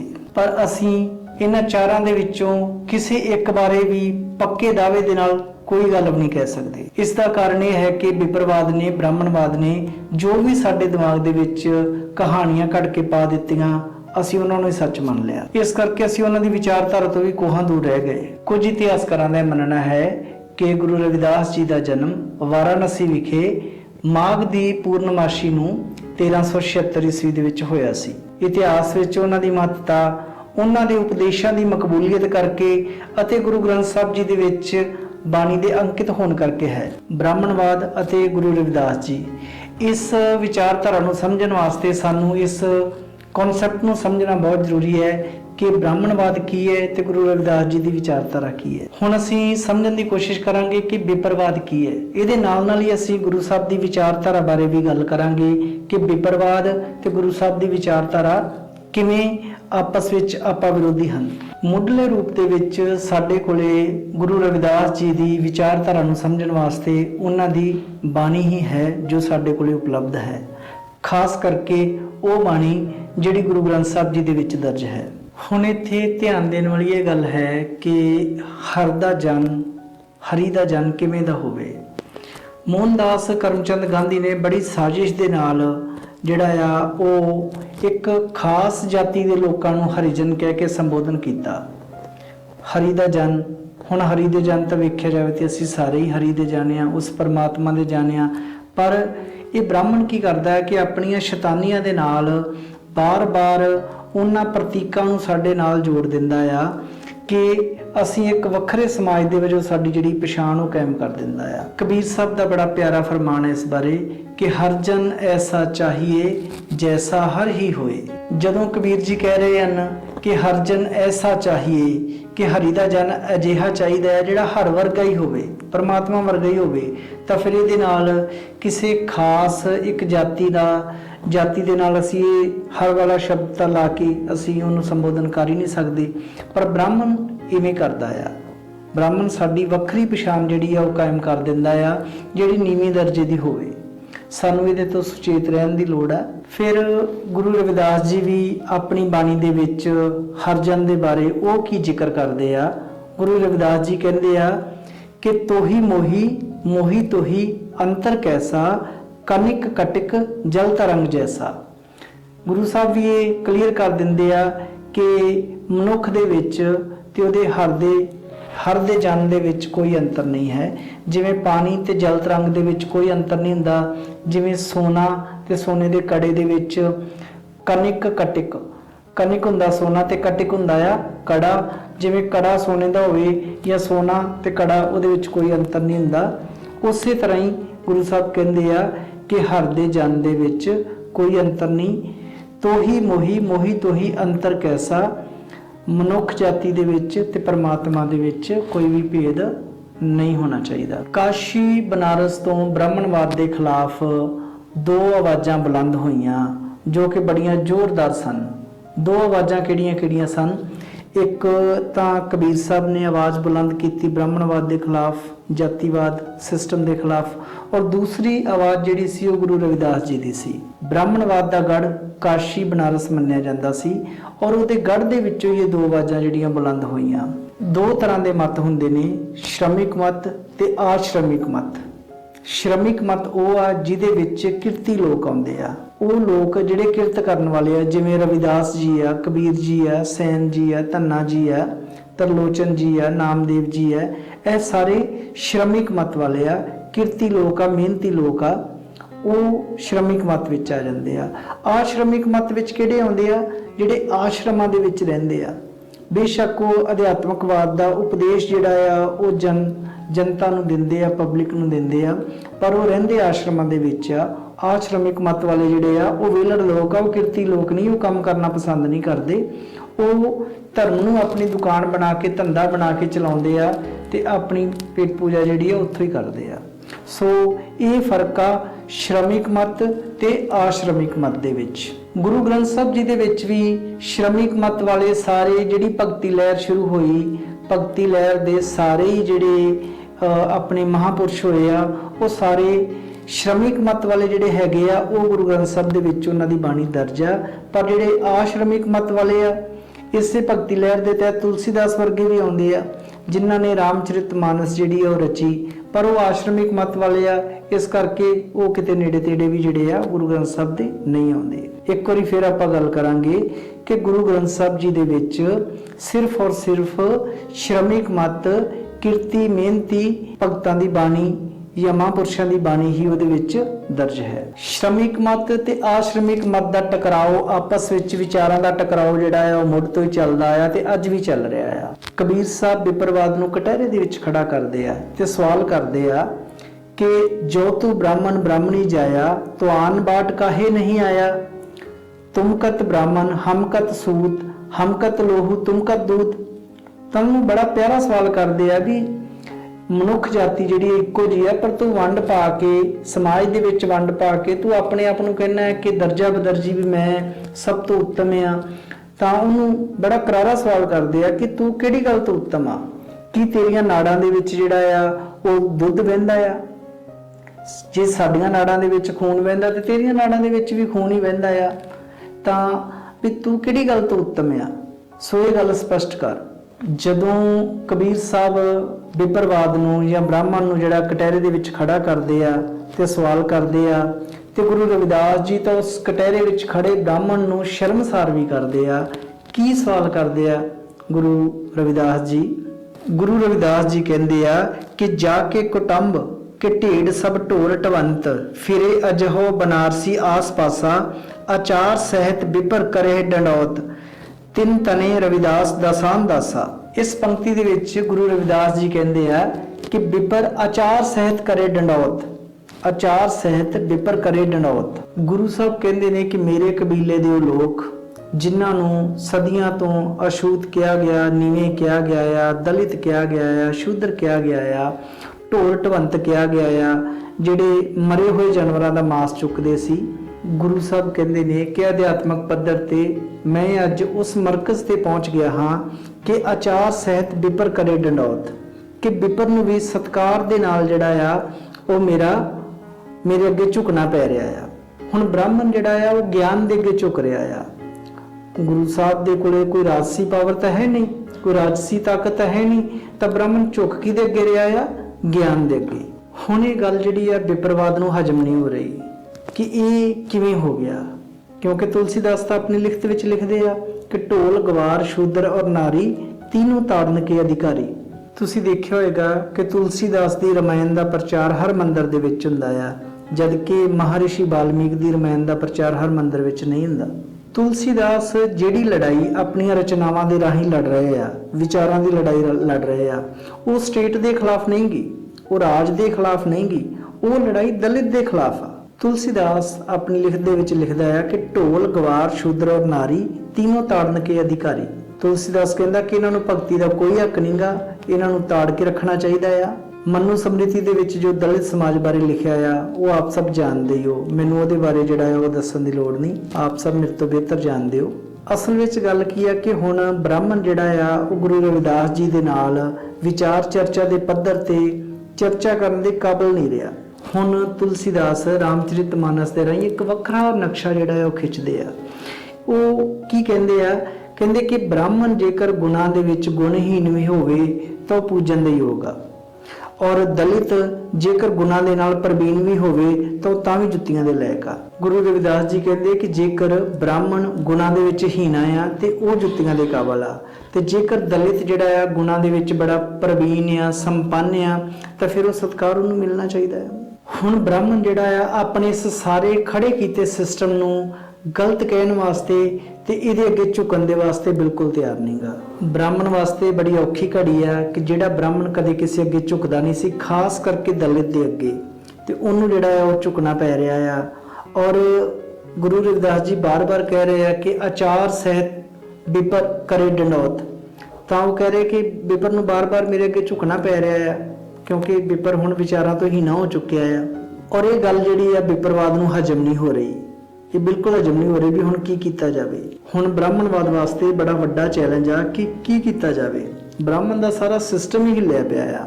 ਬ੍ਰਾਹਮਣ ਨੂੰ ਰਾਤ ਨੂੰ ਨੀਂਦ ਨਹੀਂ ਆਉਂਦੀ, ਜੇ ਨੀਂਦ ਆਉਂਦੀ ਵੀ ਆ ਤੇ ਸੁਪਨੇ ਦੇ ਵਿੱਚ ਗੁਰੂ ਰਵਿਦਾਸ ਜੀ ਆਉਂਦੇ ਆ ਤੇ ਉਹ ਕਹਿੰਦੇ ਆ ਕਿ ਆਚਾਰ ਸਹਿਤ ਵਿਪਰ ਕਰੇ ਡਨੌਤ। ਇਸ ਕਰਕੇ ਵਿਪਰ ਜਿਹੜਾ ਆ ਉਹਦਾ ਸਾਰਾ ਤਾਣਾ ਬਾਣਾ ਹਿੱਲਿਆ ਪਿਆ ਆ ਕਿ ਇਹ ਭਾਣਾ ਕੀ ਵਾਪਰ ਗਿਆ। ਹੁਣ ਬ੍ਰਾਹਮਣ ਨੇ ਇੱਥੇ ਫਿਰ ਬੜੀ ਚਲਾਕੀ ਵਰਤੀ, ਆਪਣੀ ਚਾਣਕਿਆ ਵਾਲੀ ਨੀਤੀ ਜਿਹੜੀ ਆ ਉਹ ਇੱਥੇ ਫਿਰ ਲਾਗੂ ਕੀਤੀ। ਉਹਨੇ ਚਲਾਕੀ ਹੁਣ ਕੀ ਵਰਤੀ ਹੈ, ਬੜੀ ਬਰੀਕ ਆ, ਇਹਨੂੰ ਬੜੀ ਸੂਖਮ ਚਲਾਕੀ ਉਹਨੇ ਵਰਤੀ ਆ, ਇਹਨੂੰ ਬੜੇ ਧਿਆਨ ਨਾਲ ਸਮਝਣ ਦੀ ਲੋੜ ਆ। ਹੁਣ ਬ੍ਰਾਹਮਣ ਕੀ ਕਹਿੰਦਾ, ਬ੍ਰਾਹਮਣ ਕਹਿੰਦਾ ਕਿ ਮੈਂ ਕਿਸੇ ਸ਼ੂਦਰ ਅੱਗੇ ਨਹੀਂ ਝੁਕਿਆ, ਬ੍ਰਾਹਮਣ ਤਾਂ ਬ੍ਰਾਹਮਣ ਅੱਗੇ ਝੁਕਿਆ ਆ। ਹੁਣ ਦੇਖਣ ਵਾਲੀ ਗੱਲ ਇਹ ਆ ਕਿ ਬ੍ਰਾਹਮਣ ਜੇਕਰ ਕਹਿ ਰਿਹਾ ਕਿ ਬ੍ਰਾਹਮਣ ਅੱਗੇ ਝੁਕਿਆ, ਪਰ ਗੁਰੂ ਰਵਿਦਾਸ ਜੀ ਤਾਂ ਬ੍ਰਾਹਮਣ ਨਹੀਂ ਗਏ, ਉਹ ਤਾਂ ਇੱਕ ਮਤਲਬ ਕਿ ਦੁਨਿਆਵੀ ਤੌਰ ਤੇ ਇੱਕ ਦਲਿਤ ਸਮਾਜ ਦੇ ਵਿੱਚੋਂ ਆਉਂਦੇ ਆ, ਹਨਾ। ਪਰ ਬ੍ਰਾਹਮਣ ਕਹਿ ਰਿਹਾ ਕਿ ਬ੍ਰਾਹਮਣ ਤਾਂ ਬ੍ਰਾਹਮਣ ਅੱਗੇ ਝੁਕਿਆ। ਹੁਣ ਉਹ ਕਹਿਣਾ ਕੀ ਚਾਹ ਰਿਹਾ ਆ, ਬ੍ਰਾਹਮਣ ਕਹਿਣਾ ਚਾਹ ਰਿਹਾ ਆ ਔਰ ਕਹਿ ਰਿਹਾ ਆ, ਕਹਿਣਾ ਚਾਹ ਨਹੀਂ ਰਿਹਾ, ਕਹਿ ਰਿਹਾ। ਉਹਨੇ ਭਗਤ ਮਾਲਾ ਦੇ ਵਿੱਚ ਕਹਾਣੀਆਂ ਦੇ ਰੂਪ ਦੇ ਵਿੱਚ ਇਹ ਗੱਲ ਦਰਜ ਕਰ ਦਿੱਤੀ ਕਿ ਬ੍ਰਾਹਮਣ ਅੱਗੇ ਝੁਕਿਆ ਆ। ਕਿਵੇਂ? ਹੁਣ ਇਹਦੇ ਪਿੱਛੇ ਇੱਕ ਉਹ ਬਿਰਤਾਂਤ ਘੜਦਾ ਆ, ਇੱਕ ਨੈਰੇਟਿਵ ਜਿਹੜਾ ਉਹ ਸੈੱਟ ਕਰਦਾ ਆ ਤਾਂ ਕਿ ਮੇਰੀ ਆਉਣ ਵਾਲੀ ਜਿਹੜੀ ਉਮਤ ਆ ਉਹਨੂੰ ਪਤਾ ਲੱਗ ਸਕੇ ਕਿ ਬ੍ਰਾਹਮਣ ਅੱਗੇ ਝੁਕਿਆ ਸੀ, ਦਲਿਤ ਦੇ ਅੱਗੇ ਨਹੀਂ ਸੀ ਝੁਕਿਆ। ਹੁਣ ਇਹ ਕਹਾਣੀ ਬੜੀ ਇੰਟਰਸਟਿੰਗ ਆ, ਇਹ ਬੜੇ ਧਿਆਨ ਨਾਲ ਸਮਝਣ ਵਾਲੀ ਗੱਲ ਆ। ਹੁਣ ਬ੍ਰਾਹਮਣ ਇੱਥੇ ਬੜੀ ਚਲਾਕੀ ਦੇ ਨਾਲ ਇੱਕ ਬਿਰਤਾਂਤ ਘੜਦਾ ਆ। ਬਿਰਤਾਂਤ ਕੀ ਘੜਦਾ ਆ ਕਿ ਰਾਮਾਨੰਦ ਨੇ ਆਪਣੇ ਇੱਕ ਬ੍ਰਾਹਮਣ ਚੇਲੇ ਨੂੰ ਭਿੱਖਿਆ ਲੈਣ ਵਾਸਤੇ ਸ਼ਹਿਰ ਭੇਜਿਆ। ਰਾਮਾਨੰਦ ਦਾ ਚੇਲਾ ਜਿਹੜਾ ਕਿ ਬ੍ਰਾਹਮਣ ਹੀ ਸੀ, ਉਹ ਭਿੱਖਿਆ ਲੈਣ ਵਾਸਤੇ ਸ਼ਹਿਰ ਜਾਂਦਾ ਤੇ ਬਾਅਦ ਵਿੱਚ ਉਹ ਭਿੱਖਿਆ ਮੰਗ ਕੇ ਲਿਆਉਂਦਾ ਆ। ਰਾਮਾਨੰਦ ਬਾਅਦ ਵਿੱਚ ਉਹਦੇ ਤੋਂ ਭਿੱਖਿਆ ਲੈ ਕੇ ਤੇ ਜਦੋਂ ਆਪਣੇ ਠਾਕੁਰ ਨੂੰ ਮੂਰਤੀ ਨੂੰ ਭੋਗ ਲਗਾਉਣ ਲੱਗਦਾ ਆ ਤਾਂ ਉਹਦੀ ਮੂਰਤੀ ਜਿਹੜੀ ਆ, ਉਹਦਾ ਠਾਕੁਰ ਜਿਹੜਾ ਆ ਉਹ ਭੋਗ ਨੂੰ ਸਵੀਕਾਰ ਨਹੀਂ ਕਰਦਾ। ਰਾਮਾਨੰਦ ਹੈਰਾਨ ਹੋ ਜਾਂਦਾ, ਉਹ ਕਹਿੰਦਾ ਕਿ ਰੋਜ਼ ਹੀ ਤਾਂ ਮੈਂ ਭੋਗ ਲਗਾਉਣਾ ਆ ਤੇ ਅੱਜ ਇਹ ਜਿਹੜਾ ਆ ਇਹ ਮੇਰਾ ਠਾਕੁਰ ਜਿਹੜਾ ਆ ਇਹ ਪ੍ਰਸ਼ਾਦ ਨੂੰ ਜਾਂ ਇਸ ਮਤਲਬ ਕਿ ਜੋ ਵੀ ਲਿਆਂਦਾ ਗਿਆ ਉਹਦੇ ਦੁਆਰਾ ਉਹਨੂੰ ਗ੍ਰਹਿਣ ਕਿਉਂ ਨਹੀਂ ਕਰ ਰਿਹਾ। ਤਾਂ ਬਾਅਦ ਵਿੱਚ ਜਿਹੜਾ ਆ ਕਹਿੰਦੇ ਬ੍ਰਾਹਮਣ ਕਹਿੰਦਾ ਆ, ਜੋ ਬਿਰਤਾਂਤ ਉਹਨੇ ਘੜਿਆ, ਕਿ ਬਾਅਦ ਵਿੱਚ ਪਰਮਾਤਮਾ ਈਸ਼ਵਰ ਜਿਹੜਾ ਪ੍ਰਗਟ ਹੋ ਕੇ ਕਹਿੰਦਾ ਆ ਕਿ ਇਹ ਜੋ ਭਿੱਖਿਆ ਤੁਸੀਂ ਲੈ ਕੇ ਆਏ ਆ ਇਹ ਕਿਸੇ ਸ਼ੂਦਰ ਦੇ ਘਰੋਂ ਆਈ ਆ, ਇਹ ਇੱਕ ਚਮਿਆਰ ਦੇ ਘਰ ਤੋਂ ਜਿਹੜੀ ਆ ਭਿੱਖਿਆ ਆਈ, ਇਸ ਕਰਕੇ ਮੈਂ ਜਿਹੜਾ ਆ ਕਿਸੇ ਦਲਿਤ ਪਰਿਵਾਰ ਦੇ ਘਰੋਂ ਆਈ ਹੋਈ ਭਿੱਖਿਆ ਨੂੰ ਜਿਹੜੀ ਆ ਉਹ ਸਵੀਕਾਰ ਨਹੀਂ ਕਰਦਾ। ਤਾਂ ਫਿਰ ਰਾਮਾਨੰਦ ਨੇ ਕਹਿੰਦੇ ਆ ਕਿ ਆਪਣੇ ਉਸ ਬ੍ਰਾਹਮਣ ਚੇਲੇ ਨੂੰ ਜਿਹੜਾ ਸ਼ਰਾਫ ਦਿੱਤਾ ਕਿ ਤੂੰ ਇੱਕ ਦਲਿਤ ਦੇ ਘਰੋਂ ਜਿਹੜੀ ਭਿੱਖਿਆ ਲੈ ਕੇ ਆਇਆ, ਚਮਾਰ ਦੇ ਘਰੋਂ ਭਿੱਖਿਆ ਲੈ ਕੇ ਆਇਆ, ਅਗਲੇ ਜਨਮ ਦੇ ਵਿੱਚ ਤੇਰਾ ਉਧਾਰ ਤਾਂ ਹੀ ਹੋਏਗਾ ਜੇਕਰ ਤੇਰਾ ਜਨਮ ਜਿਹੜਾ ਉਸ ਪਰਿਵਾਰ ਦੇ ਵਿੱਚ ਹੋਏਗਾ। ਤੇ ਉਹ ਬ੍ਰਾਹਮਣ ਚੇਲਾ ਅਗਲੇ ਜਨਮ ਦੇ ਵਿੱਚ ਗੁਰੂ ਰਵਿਦਾਸ ਦੇ ਰੂਪ ਦੇ ਵਿੱਚ ਇੱਕ ਚਮਾਰ ਪਰਿਵਾਰ ਦੇ ਵਿੱਚ ਪੈਦਾ ਹੋਇਆ। ਬ੍ਰਾਹਮਣ ਦੇ ਕਹਿਣ ਦਾ ਭਾਵ ਇਹ ਸੀ ਕਿ ਉਹ ਅਸਲ ਵਿੱਚ ਚਮਾਰ ਨਹੀਂ ਸੀ, ਉਹ ਅਸਲ ਵਿੱਚ ਸਾਡਾ ਬ੍ਰਾਹਮਣ ਭਰਾ ਹੀ ਸੀ। ਸੋ ਇਸ ਤਰ੍ਹਾਂ ਜਿਹੜਾ ਆ ਬ੍ਰਾਹਮਣ ਜਿਹੜਾ ਬਿਰਤਾਂਤ ਘੜਦਾ ਆ ਤੇ ਬਾਅਦ ਵਿੱਚ ਇਸ ਸਾਰੇ ਜਿਹੜੀ ਕਹਿ ਲਓ ਨਮੋਸ਼ੀ ਤੋਂ ਉਹ ਜਿਹੜੀ ਆ ਨਿਜਾਤ ਪਾਉਂਦਾ ਆ, ਕਿਉਂਕਿ ਹੁਣ ਉਹ ਕਹਿ ਸਕਦਾ ਬਿਰਤਾਂਤ ਘੜ ਕੇ, ਭਗਤ ਬਾਣੀ ਦੇ ਵਿੱਚ ਉਹਨੇ ਬਿਰਤਾਂਤ ਘੜਿਆ ਤਾਂ ਹੁਣ ਇਹ ਕਹਿਣ ਜੋਗਾ ਬਣ ਗਿਆ ਕਿ ਮੈਂ ਤਾਂ ਭਾਈ ਦਲਿਤ ਦੇ ਅੱਗੇ ਨਹੀਂ ਝੁਕਿਆ, ਬ੍ਰਾਹਮਣ ਤਾਂ ਬ੍ਰਾਹਮਣ ਦੇ ਅੱਗੇ ਝੁਕਿਆ ਆ। ਉਹਦੇ ਕਹਿਣ ਦਾ ਮਤਲਬ ਆ ਕਿ ਬ੍ਰਾਹਮਣ ਦੀ ਪ੍ਰਭੂ ਸੱਤਾ ਉਸੇ ਤਰ੍ਹਾਂ ਹੀ ਕਾਇਮ ਆ ਜਿਵੇਂ ਪਹਿਲਾਂ ਕਾਇਮ ਸੀ। ਗੁਰੂ ਰਵਿਦਾਸ ਜੀ ਦੇ ਜੀਵਨ ਦੇ ਬਾਰੇ ਇੱਕ ਹੋਰ ਕਹਾਣੀ ਬੜੀ ਪ੍ਰਚਲਿਤ ਆ ਕਿ ਜਦੋਂ ਗੁਰੂ ਰਵਿਦਾਸ ਜੀ ਬਚਪਨ ਦੇ ਵਿੱਚ ਸੀ, ਛੋਟੇ ਸੀ, ਨਵਜੰਮੇ ਸੀ, ਤਾਂ ਉਦੋਂ ਗੁਰੂ ਰਵਿਦਾਸ ਜੀ ਦੁੱਧ ਨਹੀਂ ਸੀ ਪੀ ਰਹੇ, ਤਾਂ ਰੋਂਦੇ ਸੀ ਤੇ ਦੁੱਧ ਨਹੀਂ ਸੀ ਪੀ ਰਹੇ। ਉਹਨਾਂ ਦੀ ਮਾਤਾ ਫਿਰ ਰਾਮਾਨੰਦ ਜੀ ਦੇ ਕੋਲੇ ਲੈ ਗਈ ਉਹਨਾਂ ਨੂੰ। ਰਾਮਾਨੰਦ ਜੀ ਨੇ ਕਹਿੰਦੇ ਕਿ ਬੱਚੇ ਨੂੰ ਆਪਣੇ ਜਿਹੜਾ ਸੀ ਉਹ ਗੋਦੀ ਵਿੱਚ ਚੁੱਕਿਆ ਤੇ ਉਹਨੂੰ ਕਿਹਾ ਕਿ ਤੂੰ ਪੂਰਬਲੇ ਜਨਮ ਦੇ ਵਿੱਚ ਮੇਰਾ ਹੀ ਚੇਲਾ ਸੀ ਤੇ ਮੈਂ ਤੇਰਾ ਹੀ ਗੁਰੂ ਹਾਂ। ਜਦੋਂ ਉਹਨੇ ਇਹ ਗੱਲ ਉਹਦੇ ਕੰਨ ਦੇ ਵਿੱਚ ਕਹੀ ਤਾਂ ਬੱਚੇ ਨੇ ਦੁੱਧ ਪੀ ਲਿਆ। ਇਹ ਕਹਾਣੀ ਵੀ ਬੜੀ ਪ੍ਰਚਲਿਤ ਕੀਤੀ ਗਈ, ਜਦ ਕਿ ਇਹ ਬ੍ਰਾਹਮਣ ਦੇ ਵੱਲੋਂ ਇੱਕ ਬਿਰਤਾਂਤ ਘੜਿਆ ਗਿਆ ਸੀਗਾ ਇਹ ਦੱਸਣ ਦੇ ਵਾਸਤੇ ਕਿ ਹੁਣ ਅਸੀਂ ਜਿਸ ਦੇ ਅੱਗੇ ਬਾਰ-ਬਾਰ ਸਾਨੂੰ ਝੁਕਣਾ ਪੈ ਰਿਹਾ ਆ ਗੁਰੂ ਰਵਿਦਾਸ ਦੇ ਅੱਗੇ, ਅਸਲ ਵਿੱਚ ਉਹ ਸਾਡਾ ਬ੍ਰਾਹਮਣ ਭਰਾ ਹੀ ਆ। ਕਿ ਇੱਕ ਬ੍ਰਾਹਮਣ ਜਿਹੜਾ ਆ ਉਹ ਦਲਿਤ ਪੰਡਤ ਦੇ ਅੱਗੇ ਕਹਿ ਲਓ ਜਾਂ ਕਹਿ ਲਓ ਕਿ ਇੱਕ ਅਧਿਆਤਮਕਵਾਦ ਦੇ ਵਿੱਚ ਜਿਹੜਾ ਬੰਦਾ ਬਹੁਤ ਉੱਪਰ ਉੱਠ ਗਿਆ ਉਹਦੇ ਅੱਗੇ ਨਹੀਂ ਸਾਨੂੰ ਝੁਕਣਾ ਪੈ ਰਿਹਾ, ਬ੍ਰਾਹਮਣ ਦੇ ਅੱਗੇ ਝੁਕ ਰਿਹਾ ਆ। ਹੁਣ ਇੱਥੇ ਸਵਾਲ ਪੈਦਾ ਹੁੰਦਾ ਆ ਕਿ ਰਾਮਾਨੰਦ ਦੇ ਠਾਕੁਰ ਨੂੰ ਜੋ ਭੋਜਨ ਉਸ ਦਲਿਤ ਪਰਿਵਾਰ ਚੋਂ ਆਇਆ ਸੀ ਉਹ ਤਾਂ ਉਹਨੇ ਪ੍ਰਵਾਨ ਨਹੀਂ ਕੀਤਾ, ਉਸੇ ਪਰਿਵਾਰ ਦਾ ਬੱਚਾ ਕਿਵੇਂ ਉਹਨੇ ਪ੍ਰਵਾਨ ਕਰ ਲਿਆ। ਇਹ ਸਾਰੀਆਂ ਕਹਾਣੀਆਂ ਸਾਨੂੰ ਸੁਣਾ ਦਿੱਤੀਆਂ ਜਾਂਦੀਆਂ ਆ, ਸਾਡੀ ਮਾਨਸਿਕਤਾ ਦੇ ਵਿੱਚ ਪਾ ਦਿੱਤੀਆਂ ਜਾਂਦੀਆਂ, ਬਿਰਤਾਂਤ ਘੜ ਲਏ ਜਾਂਦੇ ਆ। ਤਾਂ ਸਾਡੀ ਇਹ ਮਾਨਸਿਕਤਾ ਨੂੰ ਬਦਲਣ ਵਾਸਤੇ ਹੈ ਸਾਰਾ ਕੁਝ। ਸਾਨੂੰ ਤੇ ਸਾਡੇ ਸਮਾਜ ਨੂੰ ਇਹਨਾਂ ਗੱਲਾਂ ਤੋਂ ਸੁਚੇਤ ਹੋਣਾ ਚਾਹੀਦਾ ਆ। ਬ੍ਰਾਹਮਣ ਨੇ ਜਿੰਨੀਆਂ ਵੀ ਕਹਾਣੀਆਂ ਘੜੀਆਂ ਸੀ ਉਹਨੇ ਤਾਂ ਆਪਣੀ ਇੱਜ਼ਤ ਨੂੰ, ਆਪਣੀ ਪ੍ਰਤਿਸ਼ਠਾ ਨੂੰ ਬਚਾਉਣ ਵਾਸਤੇ ਘੜੀਆਂ ਸੀ, ਪਰ ਅੱਜ ਅਸੀਂ ਜਿਹੜੀਆਂ ਕਹਾਣੀਆਂ ਉਹਨੇ ਆਪਣੀ ਇੱਜ਼ਤ ਤੇ ਆਪਦੀ ਪ੍ਰਤਿਸ਼ਠਾ ਨੂੰ ਬਚਾਉਣ ਵਾਸਤੇ ਘੜੀਆਂ ਸੀ, ਅਸੀਂ ਉਵੇਂ ਹੀ ਕਰਨਾ ਸ਼ੁਰੂ ਕਰ ਦਿੱਤਾ ਹੈ। ਇਹ ਸਾਰਾ ਕੁਝ ਕਰਕੇ ਅਸਲ ਵਿੱਚ ਅਸੀਂ ਬ੍ਰਾਹਮਣ ਦੇ ਰਾਹ ਤੇ ਤੁਰ ਪਏ ਹਾਂ। ਅਸਲ ਵਿੱਚ ਬ੍ਰਾਹਮਣ ਨੇ ਸਾਰੀਆਂ ਕਹਾਣੀਆਂ ਤਾਂ ਘੜੀਆਂ ਸੀ ਤਾਂ ਕਿ ਉਹ ਆਪਣੀ ਇੱਜ਼ਤ ਨੂੰ ਤੇ ਆਪਣੀ ਪ੍ਰਤਿਸ਼ਠਾ ਨੂੰ ਬਚਾ ਸਕੇ, ਆਪਣੇ ਸਵੈਮਾਨ, ਆਪਣੇ ਪ੍ਰਭੁਤਵ ਨੂੰ ਬਚਾ ਸਕੇ। ਪਰ ਅੱਜ ਅਸੀਂ ਕੀ ਕਰ ਰਹੇ ਹਾਂ? ਅਸੀਂ ਉਹਨਾਂ ਬ੍ਰਾਹਮਣਵਾਦ ਦੀਆਂ ਗੱਲਾਂ ਦੇ ਮਗਰ, ਉਹਨਾਂ ਘੜੀਆਂ ਕਹਾਣੀਆਂ ਦੇ ਮਗਰ, ਬਿਰਤਾਂਤਾਂ ਦੇ ਮਗਰ ਲੱਗ ਤੁਰੇ ਹਾਂ। ਗੁਰੂ ਸਾਹਿਬ ਨੇ ਸਾਨੂੰ ਜਿਨ੍ਹਾਂ ਗੱਲਾਂ ਤੋਂ ਵਰਜਿਆ ਸੀ ਅੱਜ ਉਹੀ ਕੰਮ ਅਸੀਂ ਕਰ ਰਹੇ ਹਾਂ। ਗੁਰੂ ਸਾਹਿਬ ਨੇ ਆਪਣਾ ਸਾਰਾ ਜੀਵਨ ਉਹਨਾਂ ਦੇ ਵਿਰੋਧ ਵਿੱਚ ਲਾਇਆ ਤੇ ਜਿਸ ਗੱਲ ਦਾ ਵਿਰੋਧ ਕਰਦੇ ਸੀ ਅਸੀਂ ਉਲਟਾ ਬ੍ਰਾਹਮਣ ਦੇ ਪੱਖ ਵਿੱਚ ਖੜ ਕੇ ਅਸੀਂ ਵੀ ਆਪਣੇ ਗੁਰੂ ਦੀ ਮੂਰਤੀ ਤਿਆਰ ਕਰਕੇ ਤੇ ਉਹਦੀ ਪੂਜਾ ਕਰ ਰਹੇ ਹਾਂ। ਸਾਨੂੰ ਇਹਨਾਂ ਗੱਲਾਂ ਤੋਂ ਸੁਚੇਤ ਹੋਣਾ ਚਾਹੀਦਾ ਹੈ। ਪਾਰਸ ਪੱਥਰ ਦੀ ਕਹਾਣੀ ਅਸੀਂ ਦੇਖਦੇ ਹਾਂ ਕਿ ਗੁਰੂ ਰਵਿਦਾਸ ਜੀ ਦੇ ਜੀਵਨ ਦੇ ਵਿੱਚ ਇਹ ਕਹਾਣੀ ਜਿਹੜੀ ਆ ਬੜੀ ਇੰਪੋਰਟੈਂਟ ਜਿਹੜੀ ਆ ਮੰਨੀ ਜਾਂਦੀ ਹੈ ਤੇ ਅਸੀਂ ਸਟੇਜਾਂ ਦੇ ਉੱਪਰ, ਸਕੂਲਾਂ ਦੇ ਵਿੱਚ ਜਾਂ ਹੋਰ ਕਈਆਂ ਥਾਵਾਂ ਤੇ ਜਿਹੜੀ ਆ ਗੁਰੂ ਸਾਹਿਬ ਦੀ ਵਡਿਆਈ ਨੂੰ ਦਰਸਾਉਣ ਦੀ ਖਾਤਰ ਅਸੀਂ ਇਹ ਕਹਾਣੀ ਜਿਹੜੀ ਆ ਉਹ ਬਾਕੀਆਂ ਨੂੰ ਵੀ ਸੁਣਾਉਂਦੇ ਆ। ਅਸਲ ਵਿੱਚ ਇਹ ਕਹਾਣੀ ਕੀ ਸੀ? ਪਹਿਲਾਂ ਆਪਾਂ ਕਹਾਣੀ ਦਾ ਜ਼ਿਕਰ ਕਰਾਂਗੇ ਕਿ ਬ੍ਰਾਹਮਣ ਨੇ ਕਿਵੇਂ ਇਹਦਾ ਬਿਰਤਾਂਤ ਘੜਿਆ ਤੇ ਬਾਅਦ ਵਿੱਚ ਆਪਾਂ ਜ਼ਿਕਰ ਕਰਾਂਗੇ ਕਿ ਇਹਦੇ ਪਿੱਛੇ ਅਸਲ ਕਹਾਣੀ ਕੀ ਆ। ਹੁਣ ਬ੍ਰਾਹਮਣ ਕੀ ਬਿਰਤਾਂਤ ਕੀ ਘੜਦਾ ਆ? ਬ੍ਰਾਹਮਣ ਦਾ ਕਹਿਣਾ ਆ ਕਿ ਪਰਮੇਸ਼ਰ ਖੁਦ ਗੁਰੂ ਰਵਿਦਾਸ ਜੀ ਦੇ ਕੋਲੇ ਆਇਆ। ਗੁਰੂ ਰਵਿਦਾਸ ਜੀ ਆਪਣੇ ਅੱਡੇ ਤੇ ਬੈਠੇ ਆਪਣਾ ਪਿਤਾ ਪੁਰਖੀ ਕੰਮ ਕਰ ਰਹੇ ਸਨ, ਜੁੱਤੀਆਂ ਨੂੰ ਗੰਢ ਰਹੇ ਸਨ। ਪਰਮੇਸ਼ਰ ਗੁਰੂ ਸਾਹਿਬ ਦੇ ਕੋਲੇ ਆਉਂਦਾ ਆ ਤੇ ਆਣ ਕੇ ਉਹਨਾਂ ਨੂੰ ਕਹਿੰਦਾ ਕਿ ਆ ਲਓ ਪਾਰਸ ਪੱਥਰ ਤੇ ਇਸ ਪੱਥਰ ਦੇ ਨਾਲ ਤੁਸੀਂ ਜਿੰਨਾ ਮਰਜ਼ੀ ਅੱਜ ਤੋਂ ਬਾਅਦ ਸੋਨਾ ਬਣਾਓ, ਤੁਹਾਨੂੰ ਕੰਮ ਕਰਨ ਦੀ ਕੋਈ ਲੋੜ ਨਹੀਂ। ਗੁਰੂ ਸਾਹਿਬ ਕੀ ਕਰਦੇ ਆ ਕਿ ਉਹਨਾਂ ਤੋਂ ਪਾਰਸ ਪੱਥਰ ਜਿਹੜਾ ਫੜਦੇ ਆ ਤੇ ਉਹ ਆਪਣੀ ਛੱਤ ਦੀ ਪ੍ਰਛੱਤੀ ਦੇ ਵਿੱਚ ਉਹਨੂੰ ਟੰਗ ਦਿੰਦੇ ਆ। ਪਰਮੇਸ਼ਰ ਚਲਾ ਜਾਂਦਾ ਆ। 3-4 ਮਹੀਨਿਆਂ ਬਾਅਦ ਫਿਰ ਉਹ ਆਉਂਦਾ ਆ, ਪਰਮੇਸ਼ਰ ਆਉਂਦਾ ਆ ਤੇ ਆਣ ਕੇ ਉਹ ਪੁੱਛਦਾ ਉਹਨਾਂ ਨੂੰ, ਗੁਰੂ ਰਵਿਦਾਸ ਜੀ ਨੂੰ, ਕਿ ਮੈਂ ਤੈਨੂੰ ਪਾਰਸ ਪੱਥਰ ਦੇ ਗਿਆ ਸੀ ਤੇ ਉਹਦੇ ਤੋਂ ਤੂੰ ਸੋਨਾ ਕਿਉਂ ਨਹੀਂ ਬਣਾਇਆ? ਤੂੰ ਅੱਜ ਵੀ ਜੁੱਤੀਆਂ ਗੰਢੀ ਜਾਂਦਾ ਆ। ਤਾਂ ਗੁਰੂ ਸਾਹਿਬ ਜਿਹੜੇ ਸੀ ਉਹ ਕੀ ਕਰਦੇ ਆ ਕਿ ਆਪਣੀ ਪਾਣੀ ਵਾਲੀ ਖਿੱਤੀ ਦੇ ਵਿੱਚੋਂ ਆਪਣੇ ਹੱਥ ਦੇ ਨਾਲ ਜਦੋਂ ਧਾਗੇ ਦੇ ਉੱਪਰ ਉਹ ਮਤਲਬ ਕਿ ਪਾਣੀ ਫੇਰਦੇ ਆ ਤੇ ਉਹ ਧਾਗਾ ਜਿਹੜਾ ਆ ਉਹ ਸੋਨੇ ਦਾ ਬਣ ਜਾਂਦਾ ਆ। ਤਾਂ ਇਸ ਤੋਂ ਸਾਨੂੰ ਅਸਲ ਵਿੱਚ ਬ੍ਰਾਹਮਣ ਇਹ ਸਿੱਖ ਦੇਣ ਦੀ ਕੋਸ਼ਿਸ਼ ਕਰਦਾ ਆ ਕਿ ਦੇਖੋ ਤੁਹਾਡੇ ਜਿਹੜੇ ਗੁਰੂ ਸੀਗੇ ਉਹ ਕਿੱਡੇ ਕਰਾਮਾਤੀ ਗੁਰੂ ਸੀ, ਵੀ ਉਹ ਤਾਂ ਪਰਮੇਸ਼ਰ ਉਹਨਾਂ ਨੂੰ ਸੋਨੇ ਦਾ ਪੱਥਰ ਦੇ ਗਿਆ, ਪਾਰਸ ਪੱਥਰ ਦੇ ਗਿਆ ਤੇ ਉਹਨਾਂ ਨੇ ਉਹਦੇ ਤੋਂ ਸੋਨਾ ਨਹੀਂ ਤਿਆਰ ਕੀਤਾ। ਉਹਨਾਂ ਦੇ ਵਿੱਚ ਤਾਂ ਕਰਾਮਾਤ ਹੀ ਇੰਨੀ ਸੀ ਕਿ ਜਿੱਥੇ ਹੱਥ ਫੇਰ ਦਿੰਦੇ ਸੀ ਉਹ ਸੋਨੇ ਦੀ ਚੀਜ਼ ਬਣ ਜਾਂਦੀ ਸੀ। ਅਸਲ ਵਿੱਚ ਇਹ ਬਿਰਤਾਂਤ ਜਿਹੜਾ ਆ ਬ੍ਰਾਹਮਣ ਨੇ ਆਪਣੇ ਵਾਸਤੇ ਘੜਿਆ ਸੀ। ਅਸਲ ਵਿੱਚ ਇਹਦੇ ਪਿੱਛੇ ਕਹਾਣੀ ਕੀ ਸੀਗੀ ਕਿ ਬ੍ਰਾਹਮਣ ਅਸਲ ਵਿੱਚ ਗੁਰੂ ਸਾਹਿਬ ਦੇ ਕੋਲੇ ਆਇਆ ਸੀ। ਉਹ ਇਹ ਕਹਿਣ ਆਇਆ ਸੀ ਉਹਨਾਂ ਨੂੰ ਕਿ ਦੇਖੋ ਤੁਹਾਡੇ ਕੋਲੇ ਚੇਤਨਤਾ ਹੈ। ਪਾਰਸ ਕੀ ਆ? ਪਾਰਸ ਦਾ ਅਸਲ ਵਿੱਚ ਜਦੋਂ ਅਸੀਂ ਡਿਕਸ਼ਨਰੀ ਦੇ ਵਿੱਚ ਮੀਨਿੰਗ ਦੇਖਦੇ ਹਾਂ, ਭਾਈ ਕਾਨ੍ਹ ਸਿੰਘ ਨਾਭਾ ਜੀ ਦੀ ਡਿਕਸ਼ਨਰੀ ਮਹਾਨ ਕੋਸ਼ ਦੇ ਵਿੱਚ ਅਸੀਂ ਪਾਰਸ ਪੱਥਰ ਦਾ ਜਦੋਂ ਮੀਨਿੰਗ ਦੇਖਦੇ ਹਾਂ ਸਾਨੂੰ ਕੀ ਉੱਥੇ ਮੀਨਿੰਗ ਕੀ ਨਿਕਲਦਾ? ਉਹਦਾ ਚੇਤਨਤਾ, ਕਿ ਜਿਹੜੀ ਮਨੁੱਖ ਦੇ ਵਿੱਚ ਸ਼ਬਦ ਦੀ ਚੇਤਨਤਾ ਆ ਉਹ ਪਾਰਸ ਪੱਥਰ ਆ।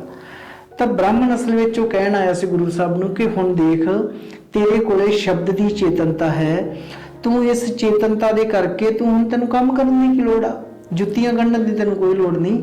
ਤੂੰ ਇਹ ਕਰ ਵੀ ਤੂੰ ਕਿਸੇ ਜਗ੍ਹਾ ਤੇ ਤੂੰ ਆਪਣਾ ਡੇਰਾ ਖੋਲ ਤੇ ਤੂੰ ਆਪਣੀ ਧਰਮ ਦੀ ਦੁਕਾਨ ਜਿਹੜੀ ਆ ਉਹ ਚਲਾ, ਤੇ ਤੇਰੇ ਆਲੇ ਦੁਆਲੇ ਜਿਹੜੇ ਆ ਤੇਰੇ ਚੇਲੇ ਵਾਲ ਕੇ ਜਿਹੜੇ ਆ ਬਥੇਰੇ ਹੋਣਗੇ। ਪਰ ਗੁਰੂ ਸਾਹਿਬ ਨੇ ਜਿਹੜਾ ਸੀ ਉਹ ਇਹ ਕਰਨ ਤੋਂ ਇਨਕਾਰ ਕਰ ਦਿੱਤਾ। ਗੁਰੂ ਸਾਹਿਬ ਨੇ ਕਿਹਾ ਕਿ ਨਹੀਂ, ਇਹ ਚੇਤਨਤਾ ਜਿਹੜੀ ਆ ਇਹ ਮੇਰੇ ਕਿੱਤੇ ਦੇ ਵਿੱਚੋਂ ਹੀ ਪੈਦਾ ਹੋਈ ਆ, ਇਸ ਕਰਕੇ ਮੈਂ ਆਪਣੇ ਕਿੱਤੇ ਨੂੰ ਹੀ ਧਰਮ ਬਣਾਉਣਾ ਆ। ਮੈਂ ਧਰਮ ਨੂੰ ਜਿਹੜਾ ਆ ਉਹ ਧੰਦਾ ਨਹੀਂ ਬਣਾਉਣਾ।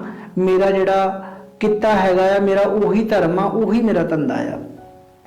ਤਾਂ ਇਹਦੇ ਪਿੱਛੇ ਇਸ ਕਹਾਣੀ ਚੋਂ ਸਾਨੂੰ ਸਿੱਖਿਆ ਇਹ ਮਿਲਦੀ ਆ ਕਿ ਬ੍ਰਾਹਮਣ ਅਸਲ ਵਿੱਚ ਆਪਣੀਆਂ ਲੀਹਾਂ ਤੇ ਹੀ ਉਹਨੂੰ ਗੁਰੂ ਸਾਹਿਬ ਨੂੰ ਪਾਉਣ ਆਇਆ ਸੀ ਕਿ ਅੱਜ ਤੋਂ ਬਾਅਦ ਵੀ ਮਤਲਬ ਕਿ ਤੂੰ ਸਾਡੇ ਵਾਂਗੂ ਹੀ, ਕਹਿਣ ਦਾ ਮਤਲਬ ਉਹਦਾ ਇਹ ਸੀ ਕਿ ਸਾਡੇ ਵਾਂਗੂ ਤੂੰ ਮਤਲਬ ਕਿ ਇੱਕ ਹਿਸਾਬ ਨਾਲ ਵਿਹਲੜ ਬਣ ਕੇ ਖਾ, ਤੈਨੂੰ ਕਿਰਤ ਕਰਨ ਦੀ ਕੀ ਲੋੜ ਆ, ਤੈਨੂੰ ਕਿਰਤ ਕਰਨ ਦੀ ਨਹੀਂ ਲੋੜ, ਵੀ ਤੁਸੀਂ ਜਿਹੜਾ ਵਿਹਲੇ ਬਹਿ ਕੇ ਜਿਹੜਾ ਉਹ ਖਾ ਸਕਦੇ ਆ। ਤਾਂ ਇਹ ਗੱਲ ਜਿਹੜੀ ਸੀ ਬ੍ਰਾਹਮਣ ਕਹਿਣ ਆਇਆ ਸੀ, ਗੁਰੂ ਸਾਹਿਬ ਨੇ ਇਵੇਂ ਨਹੀਂ ਕੀਤਾ, ਉਹਨਾਂ ਨੇ ਇਨਕਾਰ ਕਰ ਦਿੱਤਾ ਇਹਦੇ ਤੋਂ। ਤਾਂ ਇਹ ਘਟਨਾ ਜਿਹੜੀ ਆ ਇਹ ਗੁਰੂ ਸਾਹਿਬ ਦੇ ਜੀਵਨ ਦੀ ਬੜੀ ਪ੍ਰਸਿੱਧ ਘਟਨਾ ਆ। ਹੁਣ ਤੁਸੀਂ ਇਹਦੇ ਦੋਨੋਂ ਪੱਖ ਦੇਖ ਹੀ ਲਏ ਆ, ਤੁਸੀਂ ਆਪਣੇ ਆਪ ਹੀ ਦੇਖ ਸਕਦੇ ਆ ਕਿ ਬ੍ਰਾਹਮਣ ਜਿਹੜਾ ਆ ਉਹ ਬਿਰਤਾਂਤ ਕਿਵੇਂ ਸਿਰਜਦਾ ਆ, ਕਿਵੇਂ ਨੈਰੇਟਿਵ ਜਿਹੜਾ ਉਹ ਖੜਾ ਕਰਦਾ ਆ, ਤੇ ਬਾਅਦ ਵਿੱਚ ਸਾਰੀ ਵਿਚਾਰਧਾਰਾ ਨੂੰ ਹੀ ਆਪਣੇ ਨੈਰੇਟਿਵ ਦੇ ਨਾਲ ਜਿਹੜਾ ਆ ਉਹਦੇ ਵਹਾਅ ਦੇ ਵਿੱਚ ਵਹਾ ਕੇ ਲੈ ਜਾਂਦਾ ਆ। ਹੁਣ ਅਸੀਂ ਗੱਲ ਕਰਾਂਗੇ ਗੁਰੂ ਸਾਹਿਬ ਜੀ ਦੇ ਉੱਪਰ ਪਹਿਲੇ ਹਮਲੇ ਦੀ। ਗੁਰੂ ਸਾਹਿਬ ਜੀ ਦੇ ਉੱਪਰ ਪਹਿਲਾ ਹਮਲਾ ਮੰਦਿਰ ਦੇ ਪੁਜਾਰੀਆਂ ਦੁਆਰਾ ਮੇਵਾੜ ਦੇ ਇੱਕ ਇਲਾਕੇ ਦੇ ਵਿੱਚ ਕੀਤਾ ਗਿਆ। ਗੁਰੂ ਸਾਹਿਬ ਨੇ ਮੰਦਿਰ ਦੇ ਪੁਜਾਰੀ ਨੂੰ ਇਹ ਸਵਾਲ ਕੀਤਾ ਕਿ ਤੂੰ ਜੋ ਇਹ ਦੀਵਾ ਮੰਦਿਰ ਦੇ ਅੰਦਰ ਜਗਾਇਆ ਹੋਇਆ, ਜੋ ਇਹ ਮੰਦਿਰ ਦੇ ਅੰਦਰ ਚਾਨਣ ਕਰ ਰਿਹਾ, ਕੀ ਇਹ ਤੇਰੀ ਆਤਮਾ ਨੂੰ ਵੀ ਚਾਨਣ ਕਰ ਰਿਹਾ? ਕੀ ਇਹ ਦੀਵਾ ਤੇਰੀ ਆਤਮਾ ਦੇ ਗਿਆਨ ਦਾ ਕੇਂਦਰ ਬਣ ਸਕਦਾ ਆ? ਤਾਂ ਅੱਗੋਂ ਪੁਜਾਰੀ ਇਹ ਗੱਲ ਕਹਿੰਦਾ ਹੈ ਕਿ ਜੇਕਰ ਇਹ ਦੀਵਾ ਸਾਡੀ ਆਤਮਾ ਦੇ ਗਿਆਨ ਨੂੰ ਜਿਹੜਾ ਆ ਉਹ ਰੁਸ਼ਨਾ ਨਹੀਂ ਸਕਦਾ, ਤਾਂ ਤੇਰੇ ਕੋਲੇ ਕਿਹੜਾ ਦੀਵਾ ਆ ਜਿਹੜਾ ਕਿ ਆਤਮਾ ਨੂੰ ਵੀ ਪ੍ਰਕਾਸ਼ ਕਰ ਦਿੰਦਾ ਆ? ਤਾਂ ਗੁਰੂ ਰਵਿਦਾਸ ਜੀ ਸ਼ਬਦ ਉਚਾਰਨ ਕਰਦੇ ਆ ਕਿ ਨਾਮ ਤੇਰੇ ਕੀ ਜੋਤ ਲਗਾਈ, ਭਇਓ ਉਜਿਆਰੋ ਭਵਨ ਸਗਲਾਰੇ। ਗੁਰੂ ਸਾਹਿਬ ਕਹਿੰਦੇ ਆ ਕਿ ਮੇਰੇ ਅੰਦਰ ਤਾਂ ਉਸ ਜੋਤ ਨੇ ਚਾਨਣ ਕੀਤਾ ਹੋਇਆ ਜਿਸ ਨੇ ਸਾਰੇ ਹਿਰਦਿਆਂ ਦੇ ਵਿੱਚ ਹੀ ਚਾਨਣ ਕਰਤਾ ਹੈ, ਪ੍ਰਕਾਸ਼ ਕਰਤਾ ਹੈ। ਹੁਣ ਅੱਜ ਅਸੀਂ ਗੁਰੂ ਸਾਹਿਬ ਦੀ ਮੂਰਤੀ ਬਣਾ ਲਈ ਹੈ ਤੇ ਉਹਨਾਂ ਦੀ ਮੂਰਤੀ ਦੇ ਅੱਗੇ ਉਵੇਂ ਹੀ ਅਸੀਂ ਦੀਵੇ ਜਗਾ ਕੇ ਆਰਤੀ ਕਰਦੇ ਹਾਂ। ਹੁਣ ਤੁਸੀਂ ਆਪ ਹੀ ਦੱਸੋ ਕਿ ਆਖਰ ਜਿੱਤਿਆ ਕੌਣ? ਬ੍ਰਾਹਮਣ ਜਿੱਤਿਆ ਕਿ ਗੁਰੂ ਸਾਹਿਬ ਜਿੱਤੇ? ਆਖਰ ਅਸੀਂ ਫਿਰ ਵੀ ਬ੍ਰਾਹਮਣ ਨੂੰ ਜਿਤਾਤਾ। ਗੁਰੂ ਸਾਹਿਬ ਨੇ ਸਾਨੂੰ ਉੱਚਿਆਂ ਚੁੱਕਿਆ ਆ, ਉੱਚਿਆਂ ਚੁੱਕ ਕੇ ਸਾਨੂੰ ਵਡਿਆਈ ਬਖਸ਼ੀ ਆ, ਔਰ ਅਸੀਂ ਆ ਕਿ ਅਸੀਂ ਉਹ ਵਡਿਆਈ ਲੈਣਾ ਨਹੀਂ ਚਾਹੁੰਦੇ। ਅਸੀਂ ਫਿਰ ਜਾ ਕੇ ਬ੍ਰਾਹਮਣਵਾਦੀ ਉਹੀ ਰੀਤੀਆਂ ਜਿਹੜੀਆਂ ਅਪਣਾਉਣੇ ਆ ਜਿਨ੍ਹਾਂ ਦੇ ਖਿਲਾਫ ਗੁਰੂ ਸਾਹਿਬ ਨੇ ਆਪਣਾ ਸਾਰਾ ਜੀਵਨ ਲਾਤਾ, ਜਿਨ੍ਹਾਂ ਬੁਰਾਈਆਂ ਨੂੰ, ਜਿਹੜੇ ਕੂੜ ਨੂੰ ਧੋਣ ਵਾਸਤੇ। ਅਸਲ ਵਿੱਚ ਜਿਸ ਚੀਜ਼ ਦਾ ਖੰਡਨ ਗੁਰੂ ਸਾਹਿਬ ਨੇ ਕੀਤਾ, ਅੱਜ ਅਸੀਂ ਉਸ ਦੇ ਉਲਟ ਉਹੀ ਕੁਝ ਕਰਕੇ ਆਪਣੇ ਗੁਰੂ ਦਾ ਖੰਡਨ ਆਪ ਹੀ ਕਰ ਰਹੇ ਹਾਂ ਅਤੇ ਉਲਟਾ ਗੁਰੂ ਤੇ ਹੱਕ ਜਤਾਉਣੇ ਆ ਕਿ ਗੁਰੂ ਸਾਡਾ ਆ। ਸ਼ਬਦ ਗੁਰੂ ਸਭ ਦੇ ਸਾਂਝੇ ਹੁੰਦੇ ਆ, ਸਾਰੀ ਮਨੁੱਖਤਾ ਦਾ ਹੀ ਉਹਨਾਂ ਦੇ ਉੱਪਰ ਹੱਕ ਹੁੰਦਾ ਆ। ਕਿਸੇ ਖਾਸ ਵਰਗ ਦਾ ਕੋਈ ਪੇਟੈਂਟ ਨਹੀਂ ਕਰਾਇਆ ਹੋਇਆ ਕਿ ਉਸ ਖਾਸ ਵਰਗ ਦਾ ਹੀ ਉਹਦੇ ਉੱਪਰ ਹੱਕ ਆ। ਅੱਜ ਜੋ ਸਾਡੇ ਵਿੱਚ ਤੇ ਸਾਡੇ ਸਮਾਜ ਦੇ ਵਿੱਚ ਗਿਰਾਵਟ ਆਈ ਹੈ, ਉਹ ਸਭ ਵਿਪਰਵਾਦ ਦਾ ਕਰਕੇ ਆਈ ਹੈ। ਸਾਨੂੰ ਆਪਣੇ ਉੱਪਰ ਇਹ ਫਿਰ ਵੀ ਗਿਲਟ ਲੈਣ ਦੀ ਲੋੜ ਨਹੀਂਗੀ ਕਿ ਪਤਾ ਨਹੀਂ ਅਸੀਂ ਮਤਲਬ ਕਿ ਜੱਗੋਂ ਤੇਰਵੀਂ ਕਰਦੇ ਜਾ ਰਹੇ ਹਾਂ, ਜਾਂ ਜੋ ਕੁਰੀਤੀਆਂ ਜਿਹੜੀਆਂ ਸਾਡੇ ਵਿੱਚ ਹੀ ਪਨਪੀਆਂ, ਬੇਸ਼ੱਕ ਅਸੀਂ ਉਹਦੇ ਜ਼ਿੰਮੇਵਾਰ ਹੈਗੇ ਹਾਂ, ਪਰ ਫਿਰ ਵੀ ਅਸੀਂ ਇਹਦਾ ਸਭ ਤੋਂ ਵੱਡਾ ਗੁਨੇਗਾਰ ਜਿਹੜਾ ਉਹ ਵਿਪਰਵਾਦ ਨੂੰ ਹੀ ਮੰਨਣਾ ਆ। ਅੱਜ ਲੋੜ ਆ ਕਿ ਅਸੀਂ ਵਿਪਰਵਾਦ ਦੀ ਜਿਹੜੀ ਉਹ ਚਾਲ ਨੂੰ ਪਛਾਣੀਏ ਤੇ ਉਹਦੇ ਉੱਪਰ ਪਹਿਰਾ ਦਈਏ। ਗੁਰੂ ਰਵਿਦਾਸ ਜੀ ਦੀ ਨਰੋਲ ਵਿਚਾਰਧਾਰਾ ਇਹ ਹੈ ਕਿ ਅਸੀਂ ਦੇਹ ਦੇ ਵਿੱਚੋਂ ਨਿਕਲੀਏ ਤੇ ਅਸੀਂ ਨਿਰਾਕਾਰ ਦੇ ਨਾਲ ਜੁੜੀਏ। ਗੁਰੂ ਸਾਹਿਬ ਦੇ ਸ਼ਬਦ ਦੇ ਨਾਲ ਇੱਕ ਕਥਾ ਜੁੜੀ ਹੋਈ ਆ, ਕਹਾਣੀ ਜੁੜੀ ਹੋਈ ਆ। ਉਹ ਸ਼ਬਦ ਕੀ ਆ ਕਿ ਐਸੀ ਲਾਲ ਤੁਝ ਬਿਨ ਕੌਣ ਕਰੇ, ਗਰੀਬ ਨਿਵਾਜ਼ ਗੁਸਈਆ ਮੇਰਾ, ਮਾਥੇ ਛਤਰ ਧਰੇ। ਇਹ ਸ਼ਬਦ ਗੁਰੂ ਸਾਹਿਬ ਨੇ ਕਦੋਂ ਉਚਾਰਿਆ, ਇਹਦੇ ਪਿੱਛੇ ਇੱਕ ਕਹਾਣੀ ਹੈ। ਆਪਾਂ ਕਹਾਣੀ ਨੂੰ ਸਾਂਝਾ ਕਰਦੇ ਹਾਂ। ਇਹ ਗੱਲ ਉਸ ਸਮੇਂ ਦੀ ਹੈ ਜਦੋਂ ਬਨਾਰਸ ਦੇ ਵਿੱਚ 17 ਬ੍ਰਾਹਮਣਾਂ ਨੇ ਰਲ ਕੇ ਕਾਸ਼ੀ ਨਰੇਸ਼ ਦੇ ਕੋਲੇ ਸ਼ਿਕਾਇਤ ਕੀਤੀ ਕਿ ਰਵਿਦਾਸ ਸਾਡੀਆਂ ਮਾਨਤਾਵਾਂ ਨੂੰ ਭੰਡਦਾ ਆ, ਮਾੜਾ ਚੰਗਾ ਕਹਿੰਦਾ ਆ, ਸਾਡੀਆਂ ਪਰੰਪਰਾਵਾਂ ਨੂੰ, ਕਰਮਕਾਂਡਾਂ ਨੂੰ ਮਾੜਾ ਚੰਗਾ ਕਹਿੰਦਾ ਆ, ਸਾਡੀ ਮੂਰਤੀਆਂ ਨੂੰ, ਦੇਵੀ ਦੇਵਤਿਆਂ ਨੂੰ, ਅਵਤਾਰਵਾਦ ਨੂੰ ਮਾੜਾ ਚੰਗਾ ਕਹਿੰਦਾ ਆ, ਤੇ ਜਨੇਊ ਨੂੰ ਮਾੜਾ ਚੰਗਾ ਕਹਿੰਦਾ ਆ। ਕਾਸ਼ੀ ਨਰੇਸ਼ ਨੇ 17 ਬ੍ਰਾਹਮਣਾਂ ਨੂੰ ਇਹ ਗੱਲ ਕਹੀ ਕਿ ਮੈਂ ਦੋਵਾਂ ਧਿਰਾਂ ਨੂੰ ਬੁਲਾ ਲਵਾਂਗਾ, ਜੋ ਵੀ ਆਪਣੀ ਗੱਲਬਾਤ ਹੈਗੀ ਹੈ ਮੇਰੇ ਸਾਹਮਣੇ ਦਰਬਾਰ ਦੇ ਵਿੱਚ ਕਰ ਲੈਣਾ।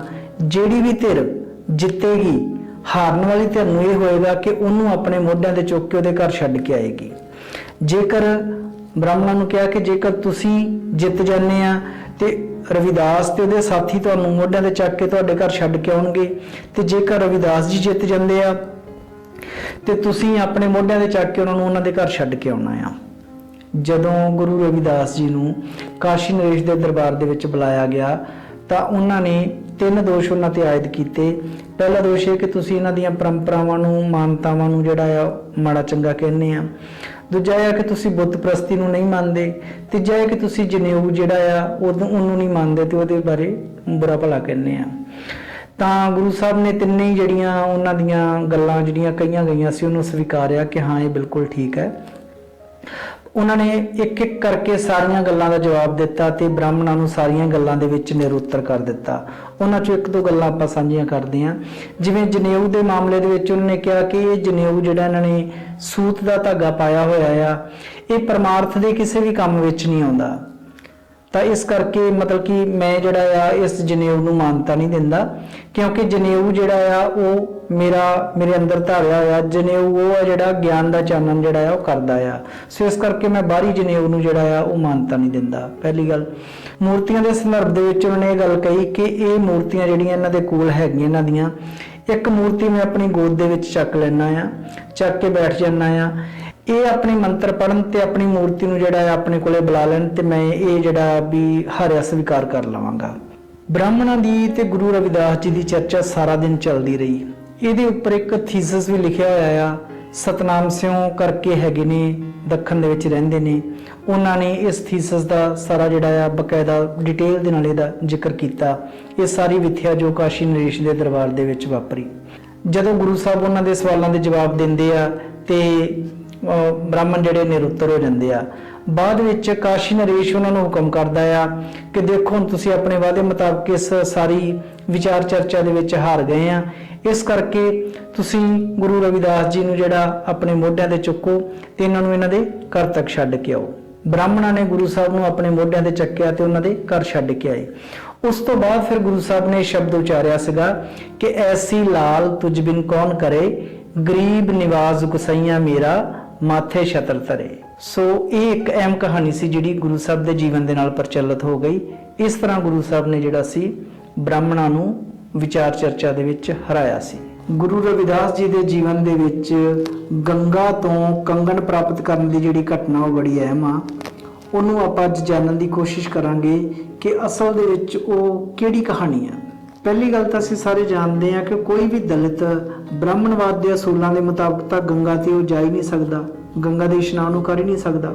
ਦੂਜੀ ਗੱਲ ਇਹ ਹੈ ਕਿ ਕੋਈ ਦਲਿਤ ਜਾ ਕੇ ਗੰਗਾ ਦੇ ਉੱਪਰ ਆਪਣਾ ਕਸੀਦਾ ਭੇਟ ਕਰ ਹੀ ਨਹੀਂ ਸਕਦਾ। ਤੀਸਰੀ ਗੱਲ ਕਿ ਕੋਈ ਵੀ ਦਲਿਤ ਗੰਗਾ ਵਿੱਚ ਜਾ ਕੇ ਇਸ਼ਨਾਨ ਕਰ ਹੀ ਨਹੀਂ ਸਕਦਾ।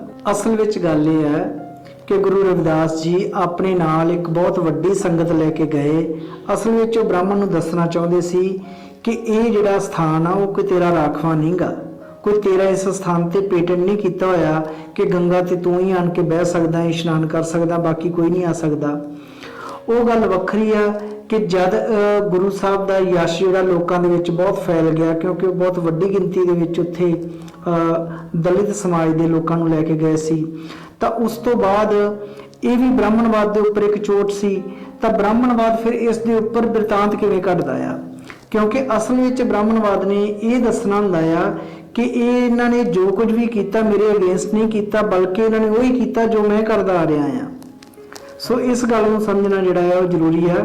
ਤਾਂ ਇਸੇ ਸਾਰੀ ਘਟਨਾ ਦੇ ਉੱਪਰ ਫਿਰ ਬ੍ਰਾਹਮਣ ਜਿਹੜਾ ਹੈ ਉਹ ਬਿਰਤਾਂਤ ਕਿਵੇਂ ਘੜਦਾ ਆ।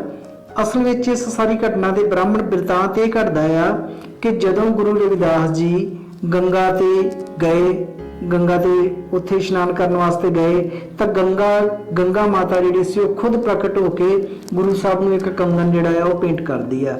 ਤਾਂ ਗੁਰੂ ਸਾਹਿਬ ਅੱਗੋਂ ਕੰਗਣ ਉਹ ਤੋਂ ਲੈ ਲੈਂਦੇ ਆ। ਦੂਸਰੀ ਘਟਨਾ ਇੱਕ ਹੋਰ ਆ ਜਿਹੜੀ ਇਹ ਤੋਂ ਥੋੜੀ ਜਿਹੀ ਵੱਖਰੀ ਆ। ਉਹ ਇਹ ਆ ਕਿ ਕੁਝ ਪੰਡਿਤ ਜਿਹੜੇ ਸੀ ਉਹ ਗੰਗਾ ਦੇ ਇਸ਼ਨਾਨ ਵਾਸਤੇ ਜਿਹੜੇ ਸੀ ਉਹ ਬਨਾਰਸ ਜਾ ਰਹੇ ਸੀ।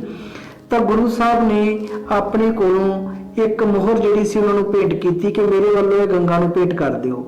ਉਹਨਾਂ ਨੇ ਇਹ ਕਿਹਾ ਸੀਗਾ ਕਿ ਇਹ ਗੰਗਾ ਨੂੰ ਤੁਸੀਂ ਭੇਟ ਤਾਂ ਹੀ ਕਰਿਓ ਜੇਕਰ ਗੰਗਾ ਅੱਗੋਂ ਆਪਣਾ ਹੱਥ ਕੱਢ ਕੇ ਉਹ ਮੇਰੀ ਮੋਹਰ ਜਿਹੜੀ ਹੈ ਉਹਨੂੰ ਸਵੀਕਾਰ ਕਰੇਗੀ, ਤਾਂ ਹੀ ਤੁਸੀਂ ਜਿਹੜੀ ਮੋਹਰ ਗੰਗਾ ਨੂੰ ਭੇਟ ਕਰਿਓ। ਤਾਂ ਬ੍ਰਾਹਮਣ ਨੇ ਦੱਸਣਾ ਚਾਹਿਆ ਕਿ ਜਦੋਂ ਉਹ ਕੁਝ ਬ੍ਰਾਹਮਣ ਜਿਹੜੇ ਸੀ ਜਦੋਂ ਗੰਗਾ ਤੇ ਪਹੁੰਚੇ ਤਾਂ ਉੱਥੇ ਇਸ਼ਨਾਨ ਕਰਨ ਤੋਂ ਪਹਿਲਾਂ ਉਹਨਾਂ ਨੇ ਜਦੋਂ ਗੰਗਾ ਨੂੰ ਮੋਹਰ ਭੇਟ ਕੀਤੀ ਤਾਂ ਸੱਚਮੁੱਚ ਹੀ ਗੰਗਾ ਪ੍ਰਗਟ ਹੋ ਕੇ ਤਾਂ ਉਹਨੇ ਅੱਗੋਂ ਮੋਹਰ ਜਿਹੜੀ ਸੀ ਉਹ ਪ੍ਰਾਪਤ ਕੀਤੀ।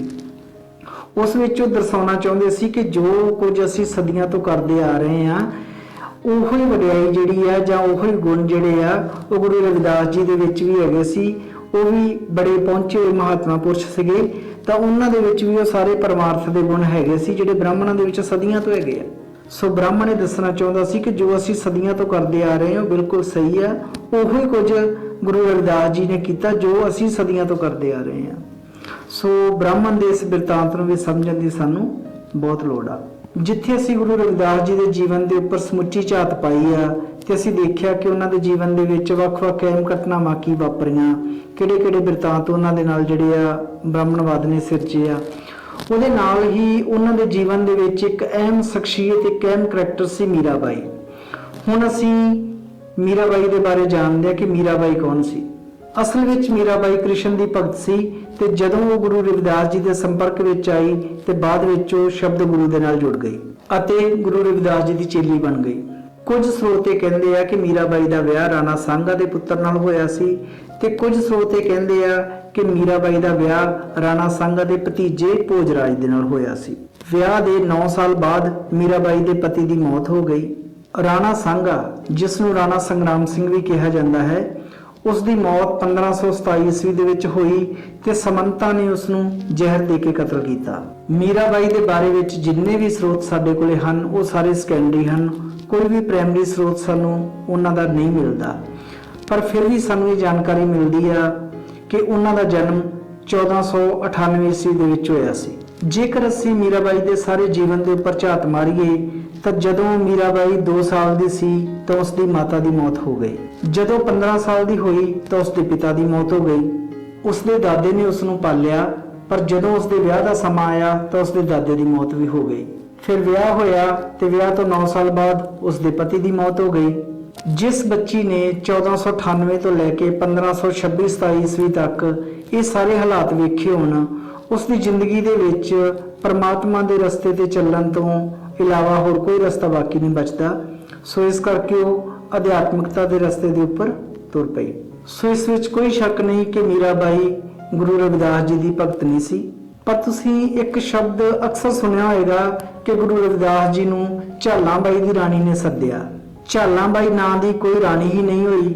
ਮੇਵਾੜ ਦੇ ਇਤਿਹਾਸ ਦੇ ਵਿੱਚ ਕੋਈ ਵੀ ਰਾਣੀ ਝਾਲਾਂ ਬਾਈ ਨਾਂ ਦੀ ਨਹੀਂ ਸੀ। ਝਾਲਾਂ ਤਾਂ ਇੱਕ ਪਰਿਵਾਰ, ਵੰਸ਼, ਖਾਨਦਾਨ ਦਾ ਨਾਮ ਹੈ, ਇੱਕ ਡਾਇਨੈਸਟੀ ਦਾ ਨਾਮ ਹੈ। ਰਾਣਾ ਸਾਂਗਾ ਦੀਆਂ ਕੁੱਲ 12 ਪਤਨੀਆਂ ਸਨ। ਉਹਨਾਂ ਦੇ ਵਿੱਚੋਂ 2 ਰਤਨ ਕੌਰ ਤੇ ਮਹਿਤਾਬ ਕੌਰ ਝਾਲਾਂ ਖਾਨਦਾਨ ਦੀਆਂ ਸਨ। ਇਸੇ ਕਰਕੇ ਉਹਨਾਂ ਨੂੰ ਝਾਲਾਂ ਦੀਆਂ ਰਾਣੀਆਂ ਕਿਹਾ ਜਾਂਦਾ ਸੀ। ਪਰ ਇਹਦਾ ਮਤਲਬ ਇਹ ਨਹੀਂ ਕਿ ਉਹਨਾਂ ਦਾ ਨਾਮ ਝਾਲਾਂ ਸੀ। ਇਸੇ ਕਰਕੇ ਉਹਨਾਂ ਨੂੰ ਝਾਲਾਂ ਪਰਿਵਾਰ ਦੇ ਵਿੱਚੋਂ ਹੋਣ ਕਰਕੇ ਝਾਲਾਂ ਦੀਆਂ ਰਾਣੀਆਂ ਵੀ ਕਿਹਾ ਜਾਂਦਾ ਸੀ, ਜਦਕਿ ਝਾਲਾਂ ਬਾਈ ਨਾਂ ਦੀ ਕੋਈ ਵੀ ਰਾਣੀ ਮੇਵਾੜ ਦੇ ਇਤਿਹਾਸ ਵਿੱਚ ਨਹੀਂ ਹੋਈ। ਇਹਨਾਂ 2 ਰਾਣੀਆਂ ਦੇ ਵਿੱਚੋਂ ਇੱਕ ਗੁਰੂ ਰਵਿਦਾਸ ਜੀ ਦੀ ਉਪਾਸਕ ਸੀ ਅਤੇ ਉਹ ਰਿਸ਼ਤੇ ਦੇ ਵਿੱਚ ਮੀਰਾਬਾਈ ਦੀ ਚਾਚੀ ਸੱਸ ਲੱਗਦੀ ਸੀ। ਮੀਰਾਬਾਈ ਆਪਣੀ ਚਾਚੀ ਦੇ ਰਾਹੀਂ ਹੀ ਗੁਰੂ ਰਵਿਦਾਸ ਜੀ ਦੇ ਸੰਪਰਕ ਵਿੱਚ ਆਈ ਸੀ ਤੇ ਬਾਅਦ ਵਿੱਚ ਉਹਨਾਂ ਨੇ ਗੁਰੂ ਰਵਿਦਾਸ ਜੀ ਤੋਂ ਨਾਮਦਾਨ ਲਿਆ। ਮੀਰਾਬਾਈ ਦੇ ਆਪਣੇ ਦੋਹੇ ਅੰਦਰ ਵੀ ਇਸ ਗੱਲ ਦਾ ਜ਼ਿਕਰ ਆਉਂਦਾ ਹੈ। ਉਹ ਆਪਣੇ ਦੋਹੇ ਅੰਦਰ ਕਹਿੰਦੀ ਹੈ ਕਿ ਰਵਿਦਾਸ ਨੇ ਮੇਰੇ ਉੱਪਰ ਕਿਰਪਾ ਕੀਤੀ ਅਤੇ ਮੈਨੂੰ ਨਾਮ ਨਾਲ ਤੇ ਸ਼ਬਦ ਨਾਲ ਜੋੜਿਆ। ਹੁਣ ਵੇਖਣ ਵਾਲੀ ਗੱਲ ਇਹ ਹੈ ਕਿ ਮੇਵਾੜ ਘਰਾਣੇ ਦੀ ਇੱਕ ਨੂੰਹ ਗੁਰੂ ਰਵਿਦਾਸ ਜੀ ਦੀ ਭਗਤਨੀ ਬਣਦੀ ਹੈ ਤਾਂ ਉਹ ਇੰਨਾ ਵੱਡਾ ਘਰਾਣਾ ਇਹ ਗੱਲ ਕਿਵੇਂ ਸਵੀਕਾਰ ਕਰੇ ਕਿ ਸਾਡੇ ਘਰਾਣੇ ਦੀ ਨੂੰਹ ਜਿਹੜੀ ਆ ਉਹ ਕਿਸੇ ਦੀ ਭਗਤਨੀ ਬਣੇ, ਤੇ ਭਗਤਨੀ ਵੀ ਉਸ ਦੀ ਬਣੇ ਜੋ ਆਦਮੀ ਦਲਿਤ ਹੈ। ਕਿਉਂਕਿ ਬ੍ਰਾਹਮਣਵਾਦੀ ਪਰੰਪਰਾਵਾਂ ਦੇ ਅਨੁਸਾਰ ਕੋਈ ਵੀ ਇਸਤਰੀ ਕਿਸੇ ਨੂੰ ਵੀ ਆਪਣਾ ਗੁਰੂ ਧਾਰਨ ਨਹੀਂ ਕਰ ਸਕਦੀ, ਕਿਸੇ ਤੋਂ ਵੀ ਨਾਮ ਦੀ ਦੀਖਿਆ ਨਹੀਂ ਲੈ ਸਕਦੀ। ਬ੍ਰਾਹਮਣਵਾਦ ਜਾਂ ਮਨੂ ਸਮ੍ਰਿਤੀ ਦੇ ਅਨੁਸਾਰ ਇੱਕ ਔਰਤ ਨੂੰ ਗੁਰਮੰਤਰ ਜਿਹੜਾ ਉਹ ਦਿੱਤਾ ਹੀ ਨਹੀਂ ਜਾ ਸਕਦਾ। ਪਰ ਗੁਰੂ ਰਵਿਦਾਸ ਜੀ ਨੇ ਮੀਰਾਬਾਈ ਨੂੰ ਦੱਸ ਦਿੱਤਾ ਸੀ ਕਿ ਸ਼ਬਦ ਦੇ ਰਾਹੀਂ ਹੀ ਪਰਮਾਰਥ ਤੱਕ ਪਹੁੰਚਿਆ ਜਾ ਸਕਦਾ ਹੈ। ਹੁਣ ਗੁਰੂ ਸਾਹਿਬ ਦੇ ਉੱਪਰ 2 ਦੋਸ਼ ਆਇਦ ਹੁੰਦੇ ਹਨ। ਇੱਕ ਤਾਂ ਇਹ कि औरत ਨੂੰ ਮੰਤਰ ਦਿੱਤਾ ਨਹੀਂ ਜਾ ਸਕਦਾ ਤੇ ਰਵਿਦਾਸ ਨੇ ਕਿਵੇਂ ਦਿੱਤਾ। दूसरा ये कि उसने उच्च जाति की औरत ਨੂੰ अपनी चेली क्यों बनाया। ब्राह्मण वास्ते सब तो वड्डी समस्या ये पैदा हो गई कि एक नारी ने गुरु दीक्षा ले ली, जबकि नारी जिहड़ी आ वो गुरु दीक्षा किसी तो लै नहीं सकती। ये गल उन्हां दीयां मानतावां ते परंपरावां दे उल्ट सीगी कि एक नारी ने किवें गुरु तो दीक्षा लई। दूजी गल, जे किसी नारी ने गुरु तो दीक्षा ले ही लई तो नारी भी उसने ਲਈ ਜਿਹੜੀ ब्राह्मण परिवार ਨਾਲ संबंधित आ। तीसरा वो राज घराने ਨਾਲ संबंधित आ। चौथी सब तो वड्डी गल कि जे ਉਹਨੇ दीक्षा ਲਈ ਤੇ ਉਹਨੇ ਲੈ ਵੀ ਇੱਕ ਦਲਿਤ ਤੋਂ ਲਈ। ਇਹ ਗੱਲਾਂ ਸਾਰੀਆਂ ਜਿਹੜੀਆਂ ਸੀ ਉਹ ਬ੍ਰਾਹਮਣ ਨੂੰ ਹਜਮ ਨਹੀਂ ਸੀ ਹੋ ਰਹੀਆਂ। ਇਹੀ ਕਾਰਨ ਸੀ ਕਿ ਮੀਰਾਬਾਈ ਦੀ ਨਨਾਣ ਉਦਾਬਾਈ ਤੇ ਉਸ ਦਾ ਦਿਓਰ ਚੰਦਨ ਦੇਵ ਉਹਨਾਂ ਨੇ ਕਈ ਵਾਰੀ ਮੀਰਾਬਾਈ ਨੂੰ ਮਾਰਨ ਦੀ ਕੋਸ਼ਿਸ਼ ਕੀਤੀ। ਈਵਨ ਕਿ ਉਹਨਾਂ ਨੇ ਜ਼ਹਿਰ ਦੇ ਕੇ ਤੇ ਸੱਪ ਲੜਾ ਕੇ ਵੀ ਮਾਰਨ ਦੀ ਕੋਸ਼ਿਸ਼ ਕੀਤੀ, ਪਰ ਅੰਤ ਨੂੰ ਕੀ ਹੋਇਆ ਕਿ ਮੀਰਾਬਾਈ ਬਾਅਦ ਵਿੱਚ ਘਰ ਛੱਡ ਕੇ ਚਲੀ ਗਈ। ਗੁਰੂ ਰਵਿਦਾਸ ਜੀ ਦੀ ਸ਼ਹਾਦਤ। ਜਦੋਂ ਬ੍ਰਾਹਮਣ ਦੇ ਸਾਹਮਣੇ ਇੱਕ ਵੱਖਰੀ ਵਿਚਾਰਧਾਰਾ ਖੜੀ ਹੁੰਦੀ ਹੈ ਤਾਂ ਉਹ ਇਸ ਦਾ ਡਟ ਕੇ ਵਿਰੋਧ ਕਰਦਾ ਹੈ। ਜਦੋਂ ਇਸ ਵਿੱਚ ਕਾਮਯਾਬ ਨਹੀਂ ਹੁੰਦਾ ਤਾਂ ਫਿਰ ਉਹ ਇਸ ਨੂੰ ਆਪਣੇ ਨਾਲ ਜੋੜ ਲੈਂਦਾ ਹੈ। ਉਹ ਕਹਿੰਦਾ ਹੈ ਕਿ ਇਹ ਤਾਂ ਸਾਡਾ ਹੀ ਬ੍ਰਾਹਮਣ ਭਰਾ ਹੈ। ਜਦੋਂ ਉਹ ਇਸ ਕਪਟ ਦੇ ਵਿੱਚ ਕਾਮਯਾਬ ਨਹੀਂ ਹੁੰਦਾ ਤਾਂ ਫਿਰ ਉਹ ਇਸ ਵਿਚਾਰਧਾਰਾ ਦੇ ਵਹਿਣ ਦੇ ਵਿੱਚ ਵਹਿ ਤੁਰਦਾ ਹੈ। ਹੁਣ ਸਵਾਲ ਪੈਦਾ ਹੁੰਦਾ ਹੈ ਕਿ ਬ੍ਰਾਹਮਣਾਂ ਨੇ ਗੁਰੂ ਰਵਿਦਾਸ ਜੀ ਨੂੰ ਸ਼ਹੀਦ ਕਿਸ ਤਰ੍ਹਾਂ ਕੀਤਾ। ਹੁਣ ਵੀ ਬ੍ਰਾਹਮਣਾਂ ਨੇ ਸ਼ਿਕਾਇਤਾਂ ਉਹੀ ਤਿੰਨ ਰੱਖੀਆਂ ਹਨ ਕਿ ਇਹ ਸਾਡੇ ਪਰੰਪਰਾਵਾਂ ਦਾ ਵਿਰੋਧ ਕਰਦਾ ਹੈ, ਇਹ ਬੁੱਤ ਪ੍ਰਸਤੀ ਦਾ ਵਿਰੋਧ ਕਰਦਾ ਹੈ, ਇਹ ਜਨੇਊ ਦਾ ਵਿਰੋਧ ਕਰਦਾ ਹੈ। ਸੋ ਹੁਣ ਵੀ ਉਹਨਾਂ ਦੀਆਂ ਜਿਹੜੀਆਂ ਸ਼ਿਕਾਇਤਾਂ ਦਾ ਜਿਹੜਾ ਮੂਲ ਆਧਾਰ ਆ ਉਹ ਉਹੀ ਆ, ਪਰ ਹਾਲਾਤ ਬਦਲ ਗਏ ਆ। ਹੁਣ ਉਹਨਾਂ ਨੇ ਸ਼ਿਕਾਇਤ ਜਿਹੜੀ ਕੀਤੀ ਹੈ ਉਹ ਚਿਤੌੜਗੜ੍ਹ ਦੇ ਰਾਜੇ ਦੇ ਕੋਲੇ ਕੀਤੀ ਆ। ਹੁਣ ਦੇਖਣ ਵਾਲੀ ਇੱਥੇ ਗੱਲ ਇਹ ਹੈ ਕਿ ਹੁਣ ਸਟੇਟ ਤੇ ਬ੍ਰਾਹਮਣ ਦੋਨੋਂ ਰਲ ਗਏ ਆ। ਜਦੋਂ ਬ੍ਰਾਹਮਣ ਤੇ ਸਟੇਟ ਵੱਖ-ਵੱਖ ਹੁੰਦੇ ਆ ਤੇ ਇਹ ਪਾਵਰਹੀਨ ਹੁੰਦੇ ਆ, ਇਹ ਆਪਣੀ ਗੱਲ ਨੂੰ ਪੂਰੀ ਤਰ੍ਹਾਂ ਮਨਵਾ ਨਹੀਂ ਪਾਉਂਦੇ। ਪਰ ਜਦੋਂ ਬ੍ਰਾਹਮਣ ਸਟੇਟ ਦੇ ਨਾਲ ਰਲ ਜਾਂਦਾ ਆ ਤਾਂ ਫਿਰ ਉਹ ਉਹੀ ਕੁਝ ਕਰਵਾਉਂਦਾ ਹੈ ਜੋ ਕੁਝ ਕਰਵਾਉਣਾ ਚਾਹੁੰਦਾ ਆ। ਮੇਵਾੜ ਦਾ ਰਾਜਾ ਚੰਦਨ ਦੇਵ ਬ੍ਰਾਹਮਣਾਂ ਨੂੰ ਕਹਿੰਦਾ ਹੈ ਕਿ ਤੁਹਾਡੇ ਕਹਿਣ ਤੇ ਮੈਂ ਰਵਿਦਾਸ ਜੀ ਨੂੰ ਤਲਬ ਤਾਂ ਕਰ ਲਵਾਂਗਾ, ਪਰ ਮੈਂ ਉਹਨਾਂ ਨੂੰ ਸਜ਼ਾ ਕਿਸ ਆਧਾਰ ਤੇ ਦੇਵਾਂਗਾ, ਕਿਉਂਕਿ ਤੁਹਾਡੀਆਂ ਦਲੀਲਾਂ ਜਿਹੜੀਆਂ ਹੈ ਉਹਨਾਂ ਦਾ ਆਧਾਰ ਠੋਸ ਨਹੀਂ ਹੈ। ਬ੍ਰਾਹਮਣ ਚੰਦਨ ਦੇਵ ਨੂੰ ਕਹਿੰਦੇ ਹਨ ਕਿ ਅਸੀਂ ਆਪ ਜੀ ਨੂੰ ਬਹੁਤ ਹੀ ਮਜ਼ਬੂਤ ਤੇ ਇਤਿਹਾਸਿਕ ਪ੍ਰਮਾਣ ਦਿੰਦੇ ਹਾਂ। ਉਹ ਕਹਿੰਦੇ ਹਨ ਕਿ ਤੁਸੀਂ ਭਗਵਾਨ ਰਾਮ ਦੇ ਜੀਵਨ ਦੇ ਵਿੱਚੋਂ ਪ੍ਰਮਾਣ ਲਓ। ਬ੍ਰਾਹਮਣ ਚੰਦਨ ਦੇਵ ਨੂੰ ਦੱਸਦੇ ਹਨ ਕਿ ਭਗਵਾਨ ਰਾਮ ਦੇ ਜੀਵਨ ਦੇ ਵਿੱਚ ਕੀ ਹੋਇਆ ਕਿ ਭਗਵਾਨ ਰਾਮ ਦਾ ਦਰਬਾਰ ਲੱਗਿਆ ਹੋਇਆ ਸੀ। ਇੱਕ ਬ੍ਰਾਹਮਣ ਆਪਣੇ ਪੁੱਤਰ ਨੂੰ ਆਪਣੀ ਗੋਦ ਵਿੱਚ ਚੁੱਕ ਕੇ ਦਰਬਾਰ ਦੇ ਵਿੱਚ ਹਾਜ਼ਰ ਹੁੰਦਾ ਆ ਤੇ ਉਹ ਕਹਿੰਦਾ ਆ ਕਿ ਮੈਂ ਤਾਂ ਸੁਣਿਆ ਸੀਗਾ ਕਿ ਰਾਮ ਰਾਜ ਦੇ ਵਿੱਚ ਪਿਤਾ ਦੇ ਹੁੰਦਿਆਂ ਹੋਇਆਂ ਪੁੱਤਰ ਦੀ ਮੌਤ ਨਹੀਂ ਹੋ ਸਕਦੀ, ਇਹ ਕਿੱਦਾਂ ਹੋਇਆ। ਰਾਮ ਨੇ ਆਪਣੇ ਗੁਰੂ ਵਸ਼ਿਸ਼ਟ ਵੱਲ ਦੇਖਿਆ ਤੇ ਕਿਹਾ ਦੱਸੋ ਜੀ।